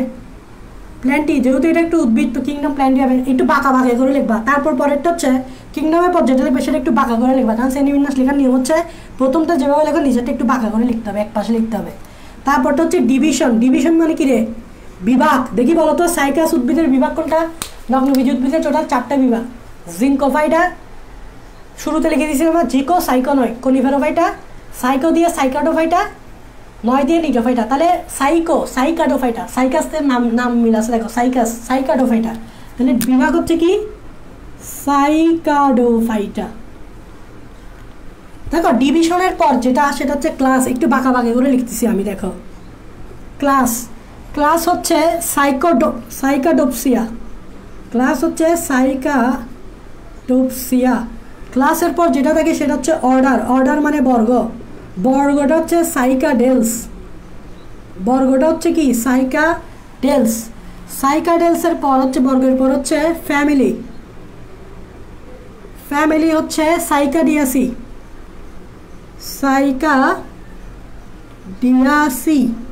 ফ্যামিলির পর যে জেনাস হচ্ছে তোমার সাইকাস। স্পিসিসটা দিলাম না, কারণ অনেক ধরনের স্পিসিস দেওয়া যায়, তো স্পিসিসটা দিলাম না। স্পিসিসটা 3টা দেখাইলাম। তো এটা হচ্ছে শ্রেণীবিন্যাস। হ্যাঁ, এবং মনে রাখবা যে বর্তমানে যে সাইকাস উদ্ভিদ দেখতে পাচ্ছ, এই যে সাইকাডালস যে বর্গটা দেখতে পাচ্ছ, এই সাইকাডালস বর্গতে টোটাল 9টা গণ আছে। সাইকাডালস বর্গের আন্ডারে টোটাল 9টা জেনাস আছে। টোটাল কয়টা জেনাস আছে বর্তমানে? 9টা জেনাস আছে। জেনাস মানে কি? গণ। বাংলায় বলে এগুলো কি? গণ। সাইকাডেলস বর্গের অন্তর্ভুক্ত টোটাল জেনাস সংখ্যা হচ্ছে 9টা। আর এই 9টা জেনাসে টোটাল 100টা প্রজাতি আছে বর্তমানে। টোটাল কি আছে? 100টা প্রজাতি আছে। তাহলে খেয়াল করো, সাইকাটাস বর্গের অন্তর্ভুক্ত টোটাল 9টা জেনাস আছে। 9টা জেনাসের আন্ডারে আবার টোটাল 100টা প্রজাতি বর্তমানে জীবিত আছে। সাইকাটোফাইটা ডিভিশনে, তার মধ্যে সাইকাস একটা। 100টা প্রজাতির মধ্যে তার মধ্যে সাইকাস একটা। এই জন্য সাইকাসকে জীবন্ত জীবাশ্ম বলা হয়। মনে আছে তো? পড়েছিলাম। ঠিক আছে? তো আমাদেরকে সাইকাস নিয়ে আরও বৈশিষ্ট্য জানতে হবে, এবং বৈশিষ্ট্যগুলো জানা আমি কীভাবে পড়াবো। এখান থেকে অনেক প্রশ্ন বের করবো। এখান থেকে আসলে আমার উদ্দেশ্য হচ্ছে প্রশ্ন বের করা, কারণ তুমি যখন প্রশ্ন বের করে পড়বা তখন তুমি অ্যাটলিস্ট বুঝবা পরীক্ষায় কী আসবে বা কী ধরনের প্রশ্ন করতে পারে। যখন তুমি শিক্ষক হয়ে যাবে, যে প্রশ্ন তৈরি করতে পারে সে তো শিক্ষক, তাই না? তো প্রশ্ন যখন তুমি নিজে নিজে তৈরি করে আনসারটা দিতে চেষ্টা করবা, তখন কিন্তু সব পড়াটা সহজ হয়ে যাবে, আর পরীক্ষায় তুমি বুঝতে পারবে অ্যাকচুয়ালি কী আসতে পারে। আর যে স্টুডেন্ট বুঝতে পারে যে পরীক্ষায় কী আসতে পারে, সেই স্টুডেন্ট তো পরীক্ষায় ভালো করবেই, স্বাভাবিক। কারণ তুমি জানো পরীক্ষায় প্রশ্ন কী আসতে পারে, তুমি তো ভালো করবেই, স্বাভাবিক। কারণ তোমার কাছে প্রশ্নটা ফাঁস হয়ে যাওয়ার মতো, অনেকটা কী হয়ে যাওয়ার মতো, প্রশ্ন ফাঁস হয়ে যাওয়ার মতো। সো প্রশ্ন করে করে পড়তে হয়। এই জন্য আমি সবসময় বলি প্রশ্ন করে করে পড়বা। আচ্ছা, তাহলে অনেক হয়ে গেছে সময়। আমি তাহলে সাইকাসটা নেক্সট ক্লাসেই বলি। সাইকাসটা আমি তাহলে উদ্ভিদে, এটা খুবই ইম্পর্টেন্ট, নেক্সট ক্লাসে বলে অনেক সময় হয়ে গেছে। তো আই হোপ তোমরা বুঝছো এগুলো যা পড়াইছি, এবং এখান থেকে প্রচুর কোয়েশ্চেন আসবে। তো নেক্সট ক্লাসে আমি কিছু প্রশ্ন জিজ্ঞেস করবো। এই পর্যন্ত ফার্স্ট অ্যান্ড সেকেন্ড লেকচারে যা পড়াইছি, এখানে আমি কত প্রশ্ন তোমাদেরকে তৈরি করে দিছি। এখান থেকে আমি প্রশ্ন তৈরি করব, দরকার হলে লাইভে জিজ্ঞেস করব প্রশ্নটা, না হলে আমি একটা এমসিকিউ মানে একটা গুগল ফর্ম দেওয়ার ব্যবস্থা করব, তোমরা ওই সময় এসে পরীক্ষাটা দিয়ে যাবে। তো সেই পর্যন্ত সবাই সুস্থ থাকো। আই হোপ, জানি না তোমরা কতটুকু বুঝছো, আই হোপ বুঝছো। তো তোমরা কী করবা, একটু গ্রুপে নোট জমা দিবা, গ্রুপে নোট জমা দিবা। এই যে তোমাদেরকে আমি নোট করতে বলছি না, এগুলো নোট করছো না, তো গ্রুপে ফার্স্ট লেকচার এবং সেকেন্ড লেকচার দুইটা একসাথে জমা দিয়ে দিবা। তোমরা যদি গ্রুপে নোট জমা না দাও, ভাইয়া কিন্তু সামনে আগাইতে পারবো না। কারণ তোমাদের যদি ইন্টারেস্ট না থাকে, তাহলে আমি তো সামনে আগাবো না। কারণ তোমরাই হচ্ছে যে তোমাদের ইন্টারেস্টটা বা তোমাদের ইয়াটাই হচ্ছে আমার শক্তি আগানোর। তো তোমরা যদি রেসপন্স না দেখাও বা নোট জমা না দাও, তাহলে আমি সামনে আগাইতে পারবো না। তোমরা হচ্ছে আমার মানে সামনে আগানোর শক্তি। তো তোমরা নোট জমা দিবা। তোমরা হচ্ছে আমার এটিপি বলতে পারো, যে বায়োলজিক্যাল এটিপি। তোমরা হচ্ছে আমার এটিপি। তোমরা যদি নোট জমা না দাও, তোমরা যদি ক্লাস না করো, তোমরা যদি ফ্রেন্ডদেরকে মেনশন না করো, তোমরা যদি লাইভটা শেয়ার না করো, তাহলে বলো তো আমি সামনে আগাতে পারবো? তোমরা যেহেতু আমার শক্তি, তোমরা যদি রেসপন্স না দাও, নোট জমা না দাও, তোমরা যদি ফ্রেন্ডদেরকে মেনশন না করো লাইভে, এই যে লাইভে উপস্থিত সংখ্যা সকাল হয়েছে বিদায় যে উপস্থিত সংখ্যা কম থাকবে এমন তো না, যে সকাল 11টা বাজেই পড়াচ্ছি, তাও একটু লেট করে শুরু করতেছি। আমি জানি সকালে অনেকেরই উঠতে প্রবলেম রোজা রমজানে, তো এত সকালেও পড়াচ্ছি না, 9-11টা তো এত সকাল না। সো সকাল বিদায় যে প্রবলেম হয় তাও আমি দেখতেছি না। সো ফ্রেন্ডদেরকে জানাও, মেনশন করো, ঠিক আছে, লাইভ শেয়ার করো, তাহলে তো হইলো। তাহলে তো নোট জমা দাও, নোট করো, নোট জমা দাও, তাহলে তো হইলো। তো সেই পর্যন্ত সবাই সুস্থ থাকো, ভালো থাকো, স্টে সেফ, আল্লাহ হাফেজ।